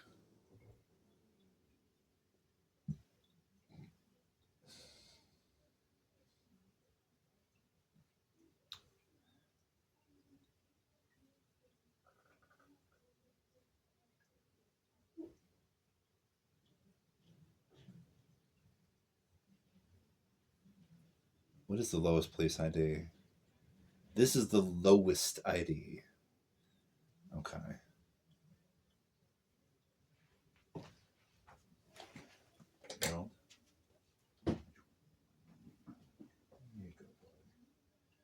Back in your gamer chair. All right. Can spend this 3 to do a move. We move all 4 of these neighbors over here. They're going to bum rush that one police squad and just take it the heck out. So they are gone. We have established a presence there. We have asserted dominance. Yeah, that happened. Cool. So, let's see here. Now we're going to need to draw another reaction card to see where the cops are going to go now. So this says state districts. Locate the police van stationed in the lowest ID district, which is, I think this one. We've got, no, I think it's the, oh my gosh, it's the airport. Oh, that's pretty cool. The, oh wait, no. Locate the van station in the lowest ID district, then locate the state district with the lowest ID, which is, I think, which one says 12? 12 is the financial district. So what it's going to do is going to go from the airport back down to the financial district. This van goes from here down to the financial district and pumps out another police squad down there. Oh my gosh, we're getting really lucky here. That means there is no longer a van sitting on the airport. There's only 3 squads there. Okay. I'll take that. So that reaction occurred. Now we check the liberation. We are going to liberate this district. So we move these blocks to the side. We're going to flip this on over. Get this liberation card.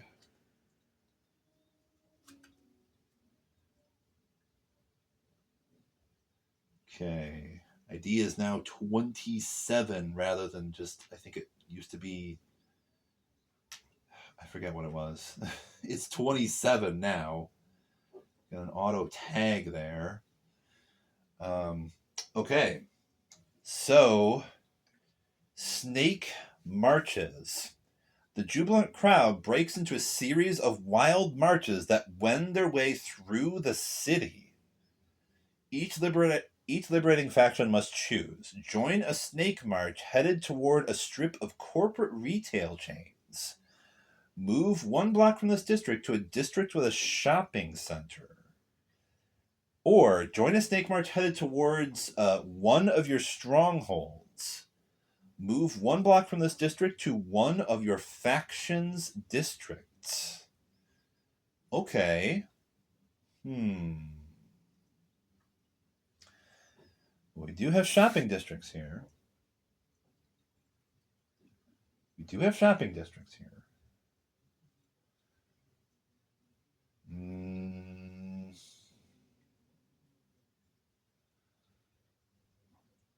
Although at the same time, I think when it says to a district with a shopping center, it might mean you get to tag it, but it also might mean you get some free loot. Free loot would be nice. Tagging doesn't really matter because we're about to liberate this anyway. Move 1 block from this district to one of your faction's districts.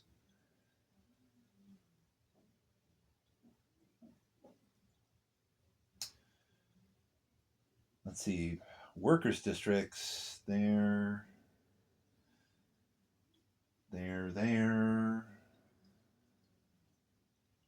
Neighbors here. There.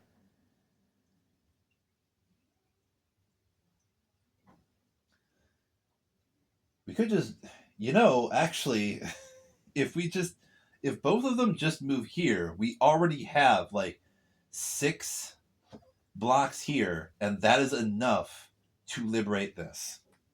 So why the heck not? Both factions will choose to move to a district with a shopping center, and we will already have enough to liberate this district right there.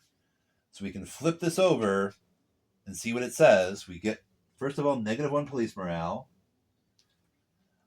And the crowd, option A is the crowd figures why not and starts redecorating the place.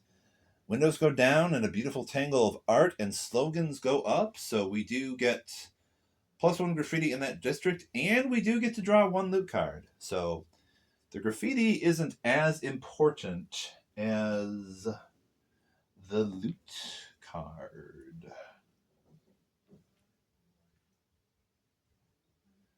Each faction will get 1 loot card. So 1 for the workers, which is going to be even more groceries, and 1 for the neighbors, which is going to be Molotovs +2. Nice. Okay. We'll take that.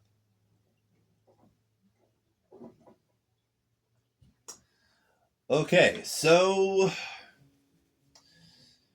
no beating. We did not win yet. The tank is going to move down 2 spaces because police morale is still unfortunately at 2. We're down to 5 now.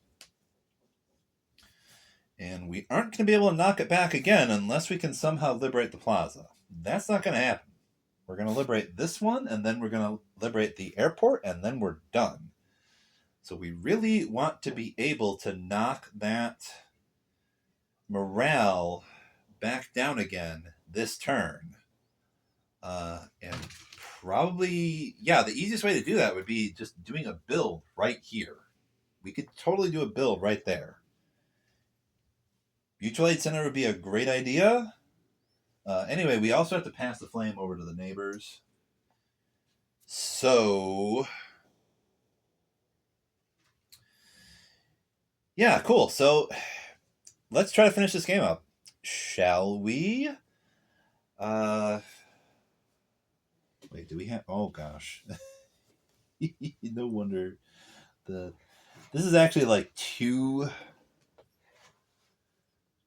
4x4 folding tables.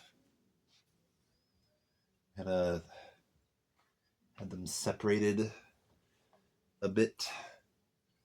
That's probably where all this weirdness was coming from. All right, we rearrange that. Ugh. All right, so we start with the neighbors. They have to draw 2 cards. 2 police ops cards to start with. What's the first one? First one is Snatch Squad, so morale goes up again. God damn it. Morale goes up again, and all groups of police squads advance into adjacent districts with blocks. So that does mean, I think these 2 squads from the airport are going to move straight into the commercial district. And I think that's it, because they can't move from the jail to the garment sweatshop. Yeah, that's pretty much it. For that one, at least, anyway. Next card is... They would move into adjacent student districts, so we're going to have 2 squads from the plaza going into the underfunded high school. We're going to have 3 squads going from the telecom network hub into the bankrupt junior college. And that's it there. Okay, cool. So now the neighbors can put down their final mob at the gentrifying residential zone, and they can roll 5 die. Let's see what we can do with that. Almost certainly some attack action, because we want to get rid of these cops in the residential, the commercial district first of all, because that one needs to be liberated.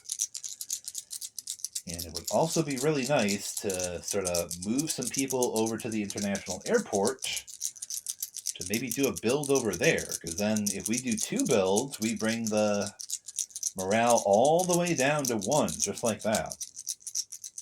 As well as the liberation. The liberation is going to do -1 as well. But we don't know what sort of cards we're going to draw for the workers. Could be yet another +1 morale. Okay, so this one is a 3.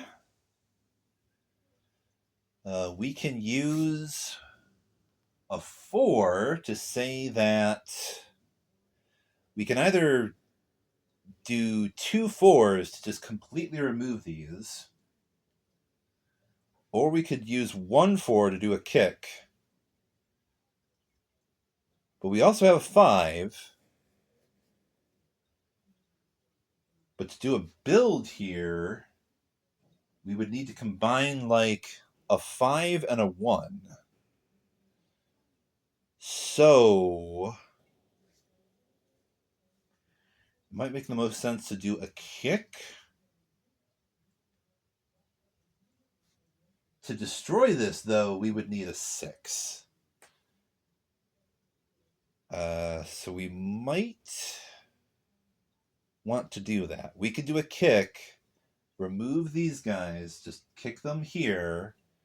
We could also move some people over here and combine the 5 and the 1 to just get rid of that squad. We could just move 1 block over there to do that, just in case the cops move into that area. Because we don't really need to liberate this just yet. Before we liberate this, we're going to want to barricade the hell out of this place. We only need to do 3 sides. We would especially want to focus on this side and that side. They might be coming from here, though. So who the heck knows? But 1 4. We kick these 2 squads to the Supermax prison. So they're not off the map, but they are out of this district. So we run them off. So we could also spend like the 2 plus the 1 and the 5 to do a move and a destroy of that 1 squad, and we would have 1 action left to maybe put up some barricades either on this side or that side to stop cops from moving into this district, either from here or from there. Might as well be from this side, because if this van moves into here, then those barricades get destroyed anyway. But if we put them here, then this 1 squad is not going to move into the airport. So okay, we did that kick. We can then do a move.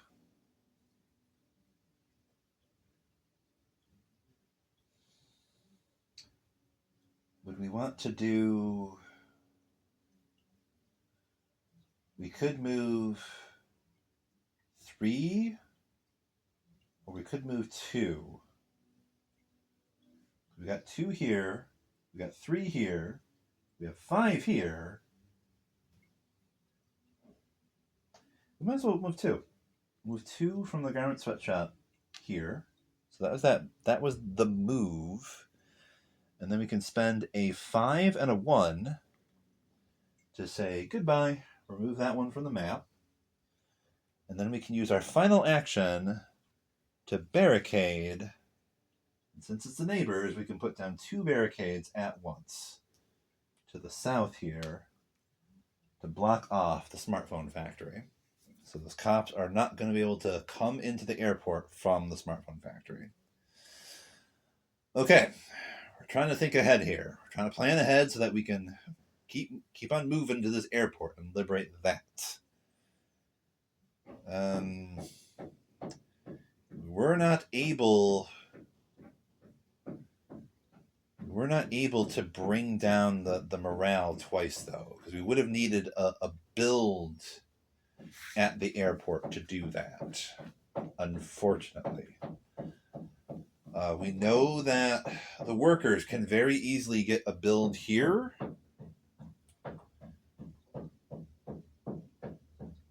The workers could just do a build here. They could do that. Because we do have 2 more occupations left for the workers. And that could bring the morale all the way down to 1. This is provided, of course, that we don't draw another card that increases the police morale yet again before the workers can even do anything. Because the neighbors have used up all of their actions, so now the workers are going to have to draw 2 cards. And there's, I think, only 2 cards left. So we're going to see what they are. We get district patrols and strategic rotation. So with strategic rotation, kind of nothing happens, because this would only come into play if we had cops more than 5 police squads in any district, and we don't. We have like 5 in 2 districts. Okay, so nothing happens with that. All groups of police squads advance into adjacent districts with the highest police ID. That means we're going to have to look all over the map and see who could potentially move. So in this one, highest ID is going to be the Supermax. No, the Plaza. So 2 go down to the Plaza. There. Okay. So here, there's... Okay, they could try... They would try to go here. They would definitely try to go here. They can't, though, because this is completely barricaded. So these barricades get removed. All these squads tried to move here. None of them could, because a full barricade will stop all vans and squads. But those barricades do get removed by the cops that were trying to move there. Okay, so what about this district? Let's see. 10, 2...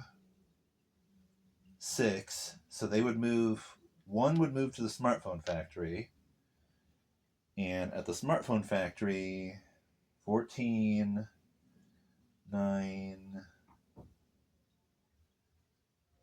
18, so 2 are just going to move back this way. Then we've got 13, 10, 22. So 2 of them are going to move from the junior college down to the Plaza. These guys are all going to move up here, of course. And with this, 8, 14. So unfortunately, 1 squad is going to move from here to the international airport. Unfortunately.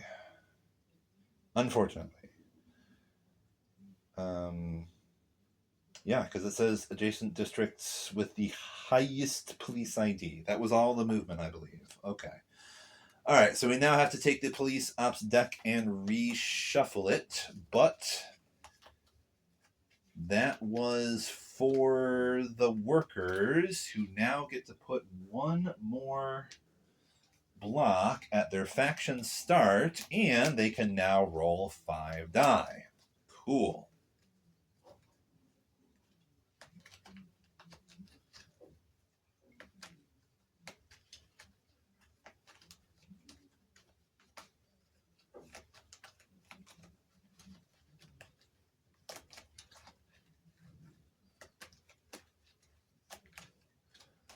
We're going to be liberating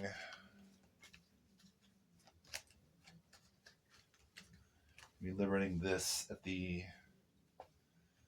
end of the turn.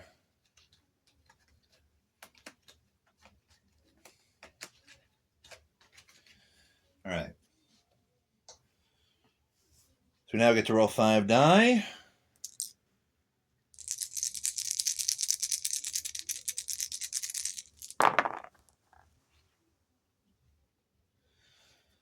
Okay, we get 2 3s, a 4, and 2 6s. Okay. Let's see. Privatized University is a 6. In theory, the workers could move like 3 blocks here and completely take out that van. That is a thing that we could do. I don't think we should, though. I don't think that would be the smartest way to do this. Because what we, I think, want to do is a build here. We probably want to build a mutual aid center there. We could do we could use a 3 for that, and then we would be able to pull 4 cards for this one. We'd even be able to use this one too and pull another 2 cards. The workers could pull like a lot of stuff in just like 2 actions if we build the mutual aid center there. Mutual aid center would bring the morale down by 1, and that would just be like 3 actions. We would still have 2 actions left. We would want, though, to also be able to build something here to bring the morale down once again. So let's focus on that first, getting the morale down. So we can do a build of a mutual aid center right here. And to do another build over here, we could do with a 3 and a 6. We could move over there and remove that police squad. And then we could do a build and have... Okay, we bring this down by 1. We could do another build and still have 1 action left, which would almost certainly be drawing lots of stuff for that. Okay, so let's do... We'll spend another 3 to say we move... Should we move this group of 2 workers from here over here? And then we use the 6 to get rid of this police squad. And then that will allow us to do 1 additional build. The assembly hall over here. That's going to bring the morale down once again. And then we can use our final action to draw a whole bunch. We will be able to draw 4 cards. We got a tag here, and 2 tags here. 4 loot cards. What will the loot workers get? A whole bunch of mollies. So I guess we'll keep a +1 and a +2, and the other 2 are +1s. So So the workers get to keep all of that. Okay. That's pretty awesome. The workers have a whole bunch of mollies now that we can use just in case we need to get rid of any more police vans. All right. So that was the workers. So now we're going to pull a reaction to see where the raid is going to occur. So it says highest ID district. Locate the police van stationed in the lowest ID district, which is probably going to be the financial district, because that's 12. Yeah, so what is... Then locate the district with the highest police ID. So we're probably going to be looking at liberated districts. And that's going to be the street market, because that's 34. So it's going to try to move from the financial district to the street market. And it's going to take the shortest path from here to here. And the current... It says the ID priority is highest. So that kind of matters for determining path if there's like several routes that it could take. So to get from here to there, it kind of has to go up here, there. It definitely would take the highway from here down to here, go here, be at the Interior Ministry, and then it's going to go this way and try to get up here, but it's going to take those out. So it's going to be here at the Immigrant Detention Center. These get removed. And it pumps out another squad. So that means we get to keep our occupation on here. And we still have that objective. But we're probably going to need to try and barricade this again to make sure that we don't lose that objective.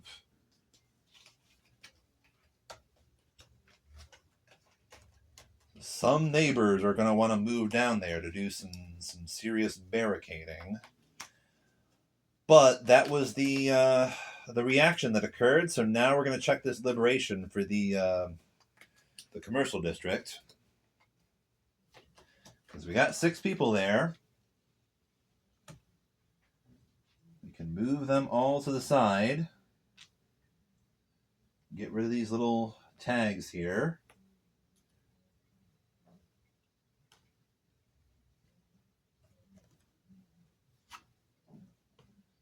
Okay, everything is tagged. We got 6 blocks here. ID is 24 now. It says night actions. Now's the last chance to make a move before the sun rises. Each liberating faction must choose. A. Look for large objects to block the street and protect this liberated district. Okay. We might want to do... Somebody's going to want to do that, because then we could barricade this. Also, share your resources with a group of street fighters setting off to clash with police. Discard 1 Molotov's card. Okay, so the workers are here, and they have mollies, so they could do that. The neighbors also have some mollies. But the workers have a bunch of mollies, and several of them are just +1. So the workers could discard one of their mollies for option B, and the neighbors could do option A, which is look for large objects to block the street and protect this liberated district. Okay, so let's flip this. We can't reduce police morale anymore. We do get, let's see, option A is masked comrades make coffee around a small fire protected from the breeze by an imposing new barricade. Build 1 barricade around this district. So we get one free barricade on this side. And then option B is news comes in about an hour later. The police are running scared. Defeat 2 police squads in any one district. Okay. We could just choose any district to just remove 2 police squads from.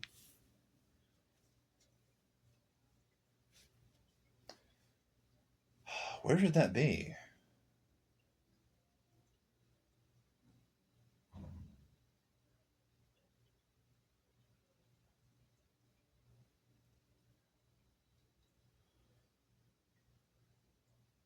You know what? Let's see. We could remove them from the immigrant detention center. There's like 5 of them here. We could remove 2 from the overcrowded jail. I don't like how many cops are around this objective.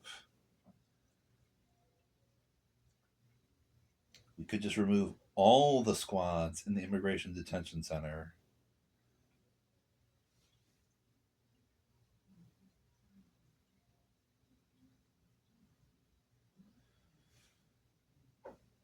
Yeah, let's do that.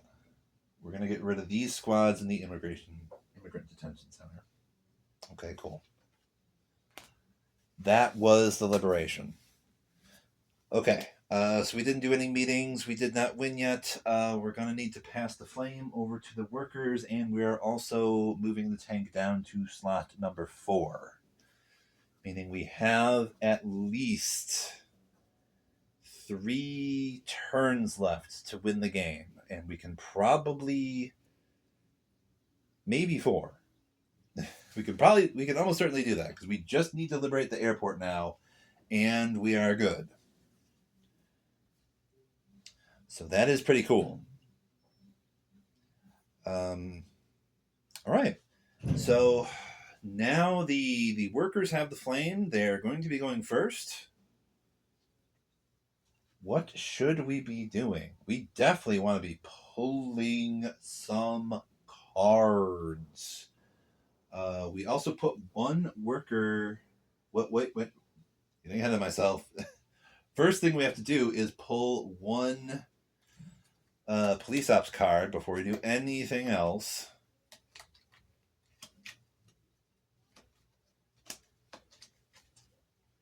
One card is great. It's heavy reinforcements. We get a heavy reinforcements card, which means the morale goes up again. Okay, so that was the one card that we drew. And we get to put one block down at the faction start. And we also get to roll 5 die. Let's see. To bring that morale down, we can destroy that van at the privatized university.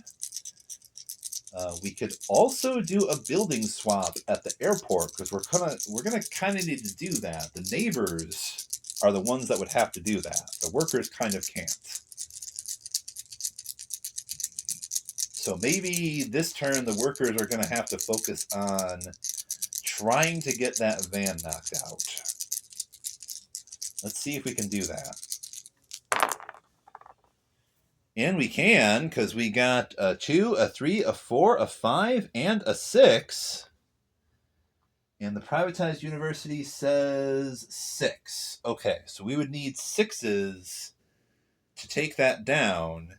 And the workers do have a bunch of mollies.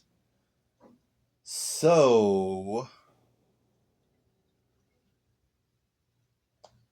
if we did a move and 3 attacks, let's see, we have 2 mollies that have +2 and 1 molly that has +1. So we could spend 2 mollies to turn the 4 and the 5 into successes for hitting that van. we would still have one action left to pull a bunch of stuff from this one here. So that's pretty cool. So what we might do is we're going to spend one action to move 3 blocks from here to the privatized university. And then we're going to spend 2 of these Molotov cards to turn the 4 and the 5 into successes.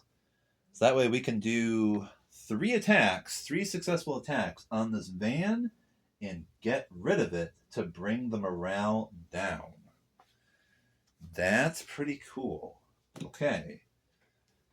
And workers definitely have 2 groceries cards, which means we need 2 less blocks to liberate that airport. Okay. Gangbusters.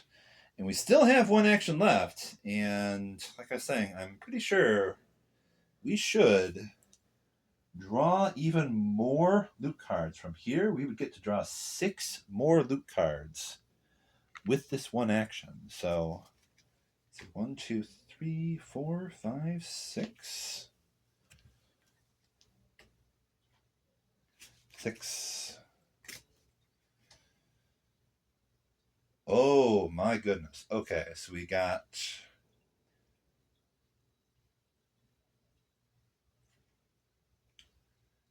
We have even more groceries, but we also have charter bus and old tires. Okay.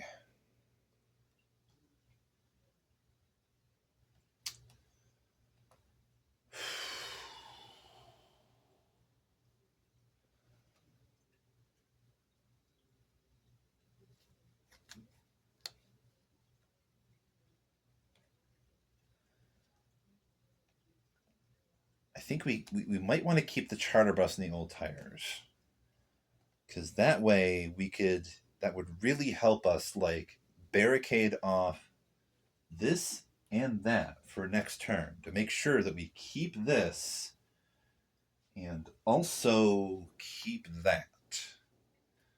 We have a bunch of other stuff that would be nice to have. Molotovs +3, plus a couple of groceries, and a riot dog.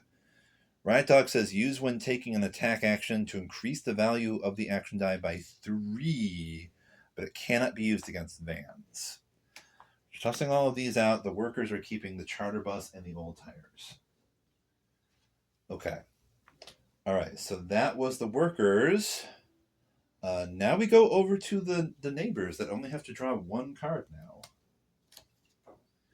And that is the cops are going to move into adjacent neighbor districts. And there are no neighbor districts that are adjacent, so no cops are going to move.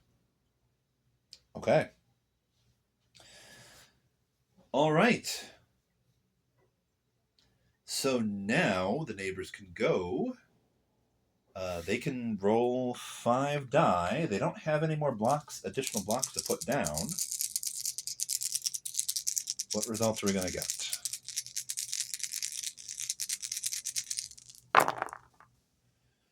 Okay, we get 2, 3, 4, 5, and a 6. All right. So let's see here. We already have 4 blocks here.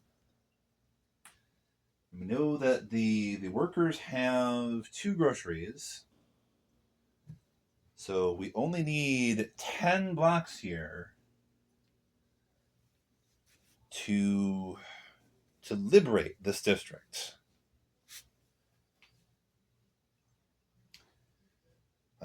If we have this district liberated with a neighbor occupation on it,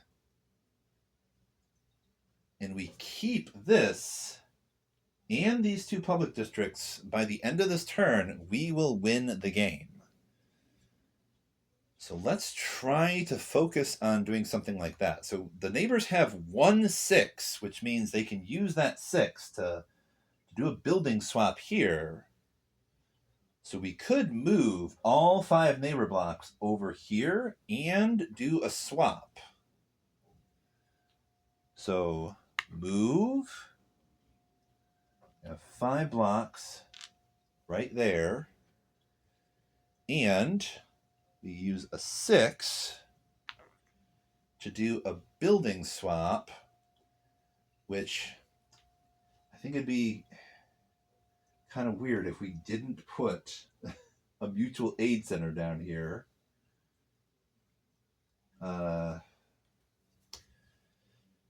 Because that means that the neighbors could now draw like 4 cards themselves by using that mutual aid center. And we might as well do that.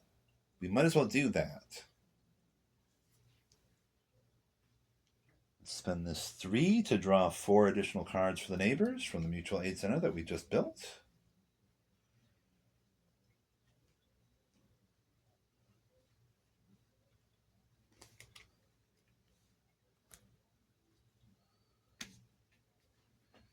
We get mollies, we get phones, and we also get a sound system. Well, that's nice. Sound system, add 1 block to any of your mobs. Does not require an action die. Relocate 1 block or 1 mob to any district. Does not require an action die. Phones would be really nice. I think we want phones. Because phones would allow us to just zap a neighbor over here to take out that police squad so that we don't have to. And we already have +2 mollies, so we would be able to use, like, let's see. So that's a 6 over there. We've got a 4 and a 5. If we have phones and a +1 molly, we could still have a 4 left to do 1 additional action, but also move somebody here to take that guy out. That would be cool. So let's have the workers keep the +1 mollies and the phones. And we're going to toss these other ones out, even though one of them is a +3 molly. And then the workers can just spend the phones, the neighbors, I should say, spend the phones to relocate 1 block or 1 mob to any district. That means we don't have to relocate just 1 block. We could take all 3 of these blocks and relocate them here. We could do that.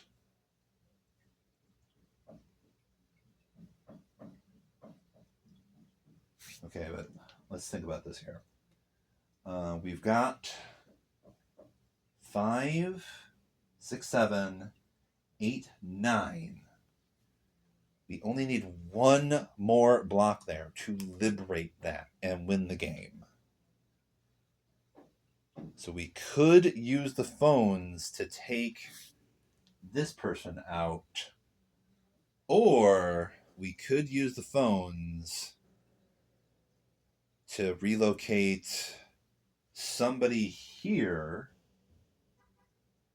without using an action. And also,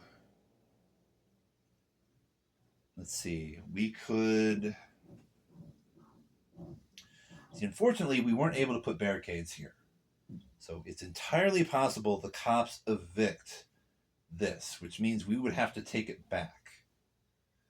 If that doesn't happen, though, and we completely barricade this off, which we could do because we've got like the charter bus and the old tires over here. The workers have that, and the workers are here at the airport. So we could relocate with phones 1 neighbor over here. We could use old tires to put 2 barricades here without even using an action.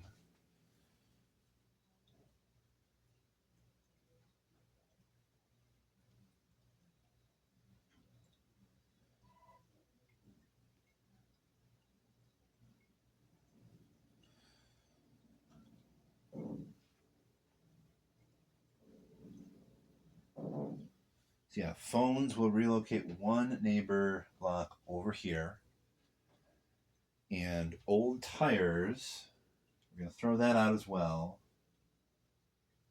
I know this is the neighbor's turn, and the workers have that, but the rules state that, like, factions can trade things as long as, see, the workers are there, so we can take the old tires from them and then use that to say, all right, we're putting down 2 more barricades right here without even having to use an action. So we still haven't really used an action yet. We still have the 4 and the 5 left.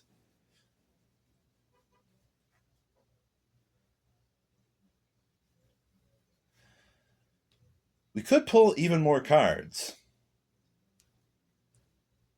I think that might be the best thing to do, is to pull even more cards and then also use maybe the final action to finish this barricade off. Because I don't think we need to worry about a raid coming from this way, but we don't want this to be raided. We want to finish that barricade.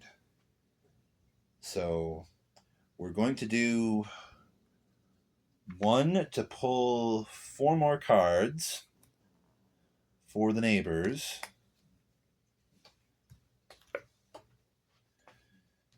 And it's 2 groceries and some, oh boy.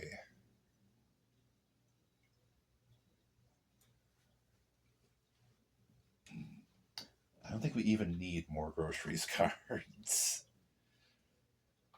We might want to keep these fancy clothes and the Molotovs. I don't think we really need the groceries. It's possible these fancy clothes and the Molotovs will come in handy. We don't technically need the groceries, so we're going to toss these. Okay, and then we can use the final action to finish barricading. Since it's the workers, we can put 1 here, and for the heck of it, we'll put 1 right here. Okay. And that is the end of the work that I keep calling them workers. The neighbor turn.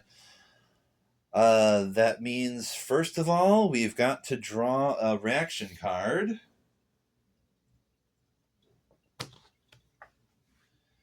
Let's see. Police attack, which means we lose 1 worker here.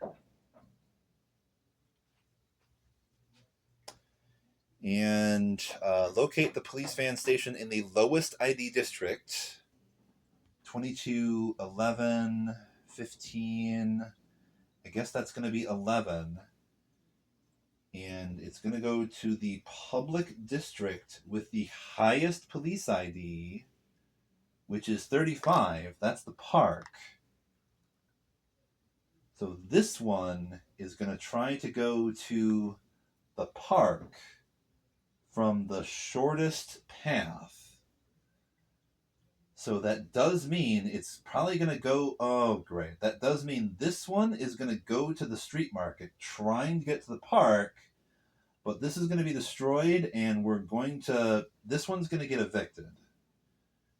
So this moves here, those are gone, and we lose this, which means we also lose our objective.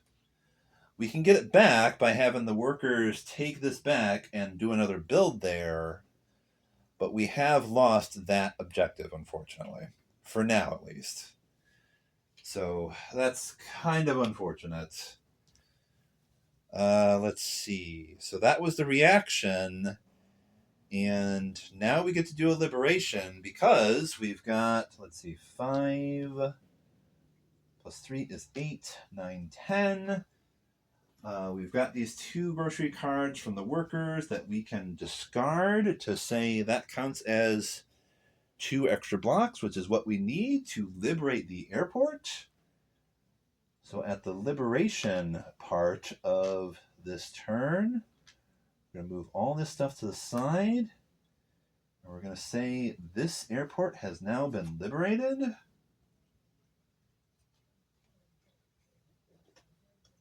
Oh gosh, it says 44. This is now the highest police ID on the whole map.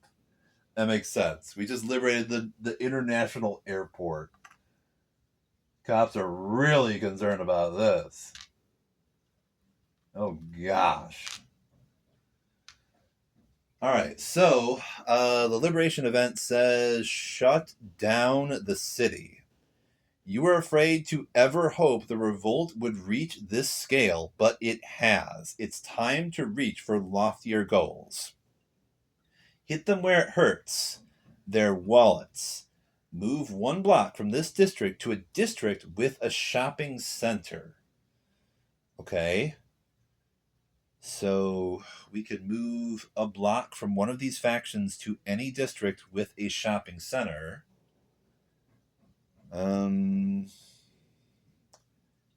Alternatively, go to where you're from and build on that strength. Move 1 block from this district to one of your faction's districts without police.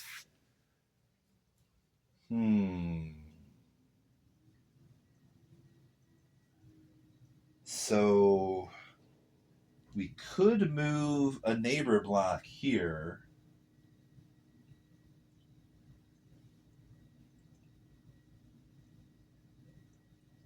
Because there aren't any cops. That is their district.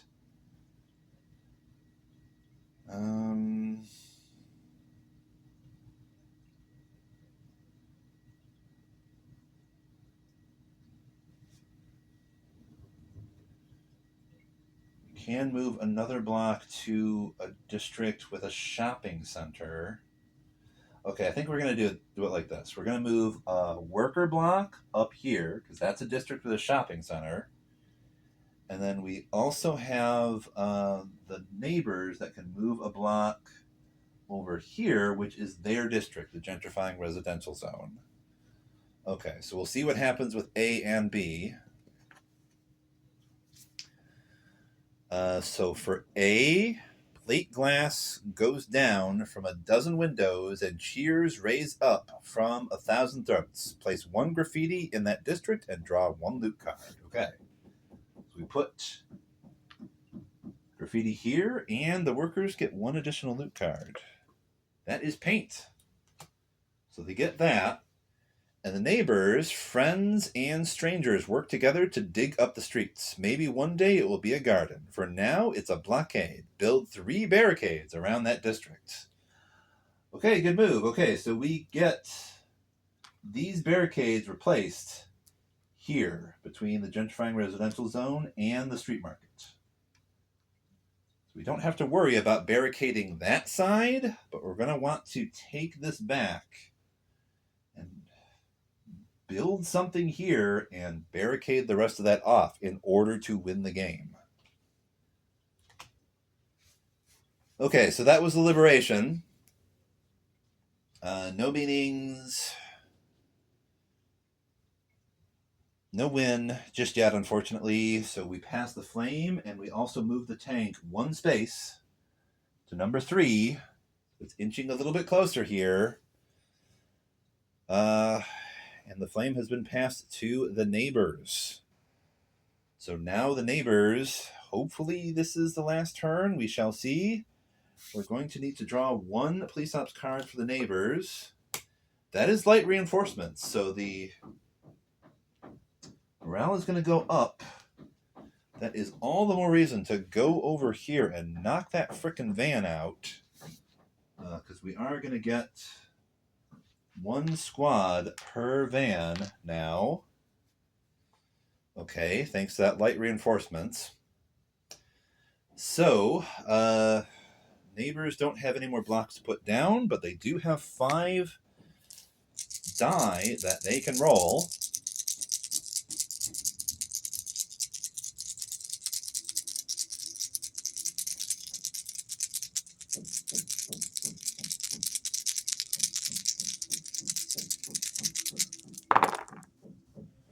Okay, we got a 2, 4, 3, a 6, and a 3. So let's see here. Okay, we do still have the charter bus. The charter bus is going to allow us to completely build 3 barricades on one of these sides here. The workers are going to need to do a build here anyway, so they might as well hang on to that. But I think the neighbors are going to want to come over here and mess this van up. This is a 4, so they can get two successful hits unmodified, but the neighbors currently have a bunch of mollies. One of them is +3, +1 and +2. So let's see, we could do a move.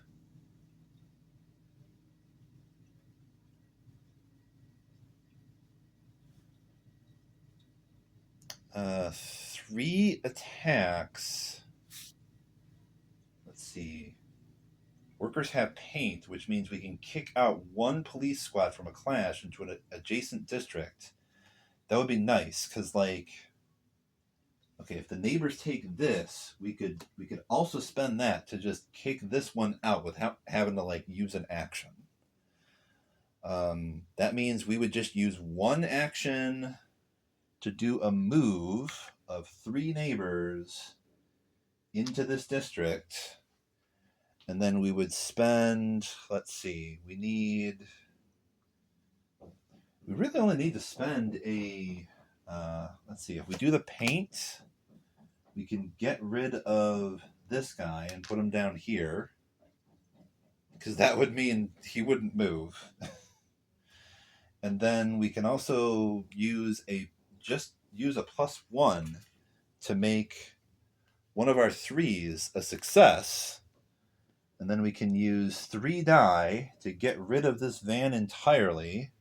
And that brings the morale down and gets rid of yet another van. So that's awesome. Let's see. And we still have 1 action left. So the neighbors could use that action to barricade this side, which means they put up 2 at the same time. Okay. That worked out pretty good. Okay, so now to win, the workers have to go over here and do a build, and we have to be able to hold both of these down till the end of the turn, and we win the game. Because actually, yes, the neighbors can now put their objective on the international airport. They have a build on the international airport, and that has been liberated. So we have that. So the workers just need to put a build down here once again, and we are good. So we draw 1 more police ops card. It's a strategic rotation. So that means we actually get rid of 1 squad from this zone, because there were 6 down here. There's 5 there, and there's 5 there. So that was the only thing that happened. I'll take that. Okay, we'll take that with bells on. Nice.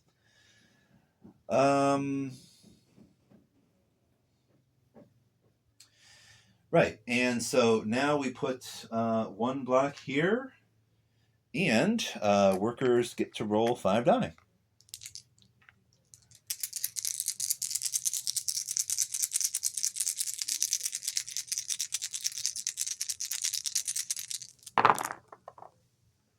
Okay, all right. So we're definitely going to start off with a move. We're going to move this worker here, and then spend the charter bus to get, without even using an action, full blockade right here. So now we don't have to worry about this direction.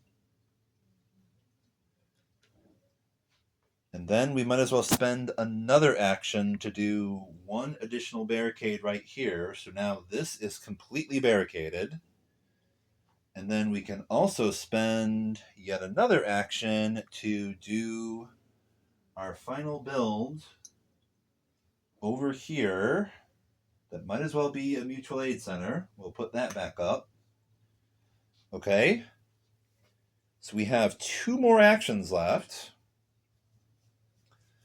And we might as well use one of them to draw some more cards, I guess? Why the heck not?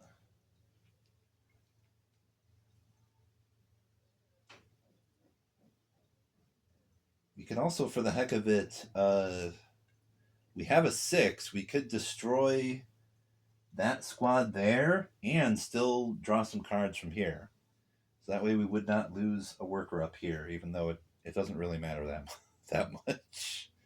But we'll just do it anyway for the heck of it. So we'll spend the 6 to say we get rid of this squad, and we'll also spend the 5 to say that we can draw from...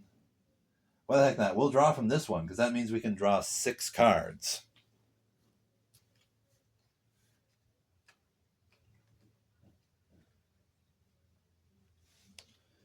Well, what do we get?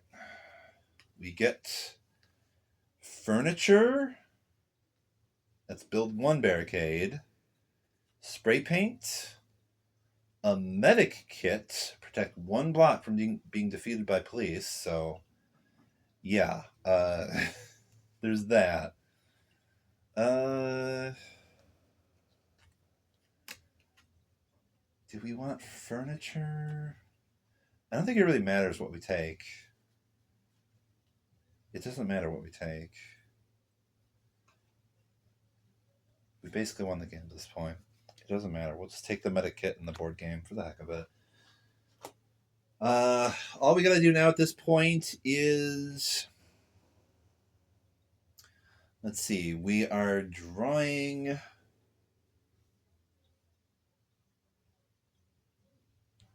I'm trying to remember. Neighbors went first, then the workers. So now we got to draw the reaction card. Oh, right. And workers can put this back here. Popular. We draw the reaction card. And highest ID districts. That's going to be this one. Okay. Locate the police van station in the lowest ID district.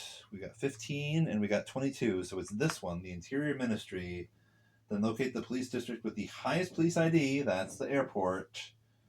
Move the van to that district following the shortest path. So it's going to go here, here. Police ID is the highest.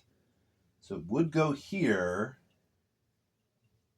So that means this van is going to go up here. We lose these workers. And these barricades get destroyed because it tries to go to the international airport, but it can't. And it spawns 1 police squad here, which we are fine with that because that means at this point we have won the game. Because we can check win conditions, and since we have 2 factions and we have 2 objectives that we have completed, we got neighbors have an occupation here at the airport, and the workers have occupations in 2 public districts. Boom, we done won the game on medium. And it only took us 3 hours. So as usual, the boxes will lie to you.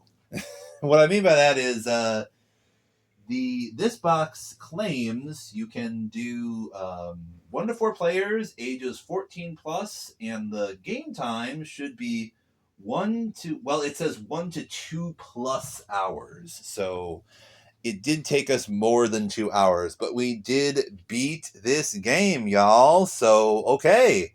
That was fun, right? That was fun. It was.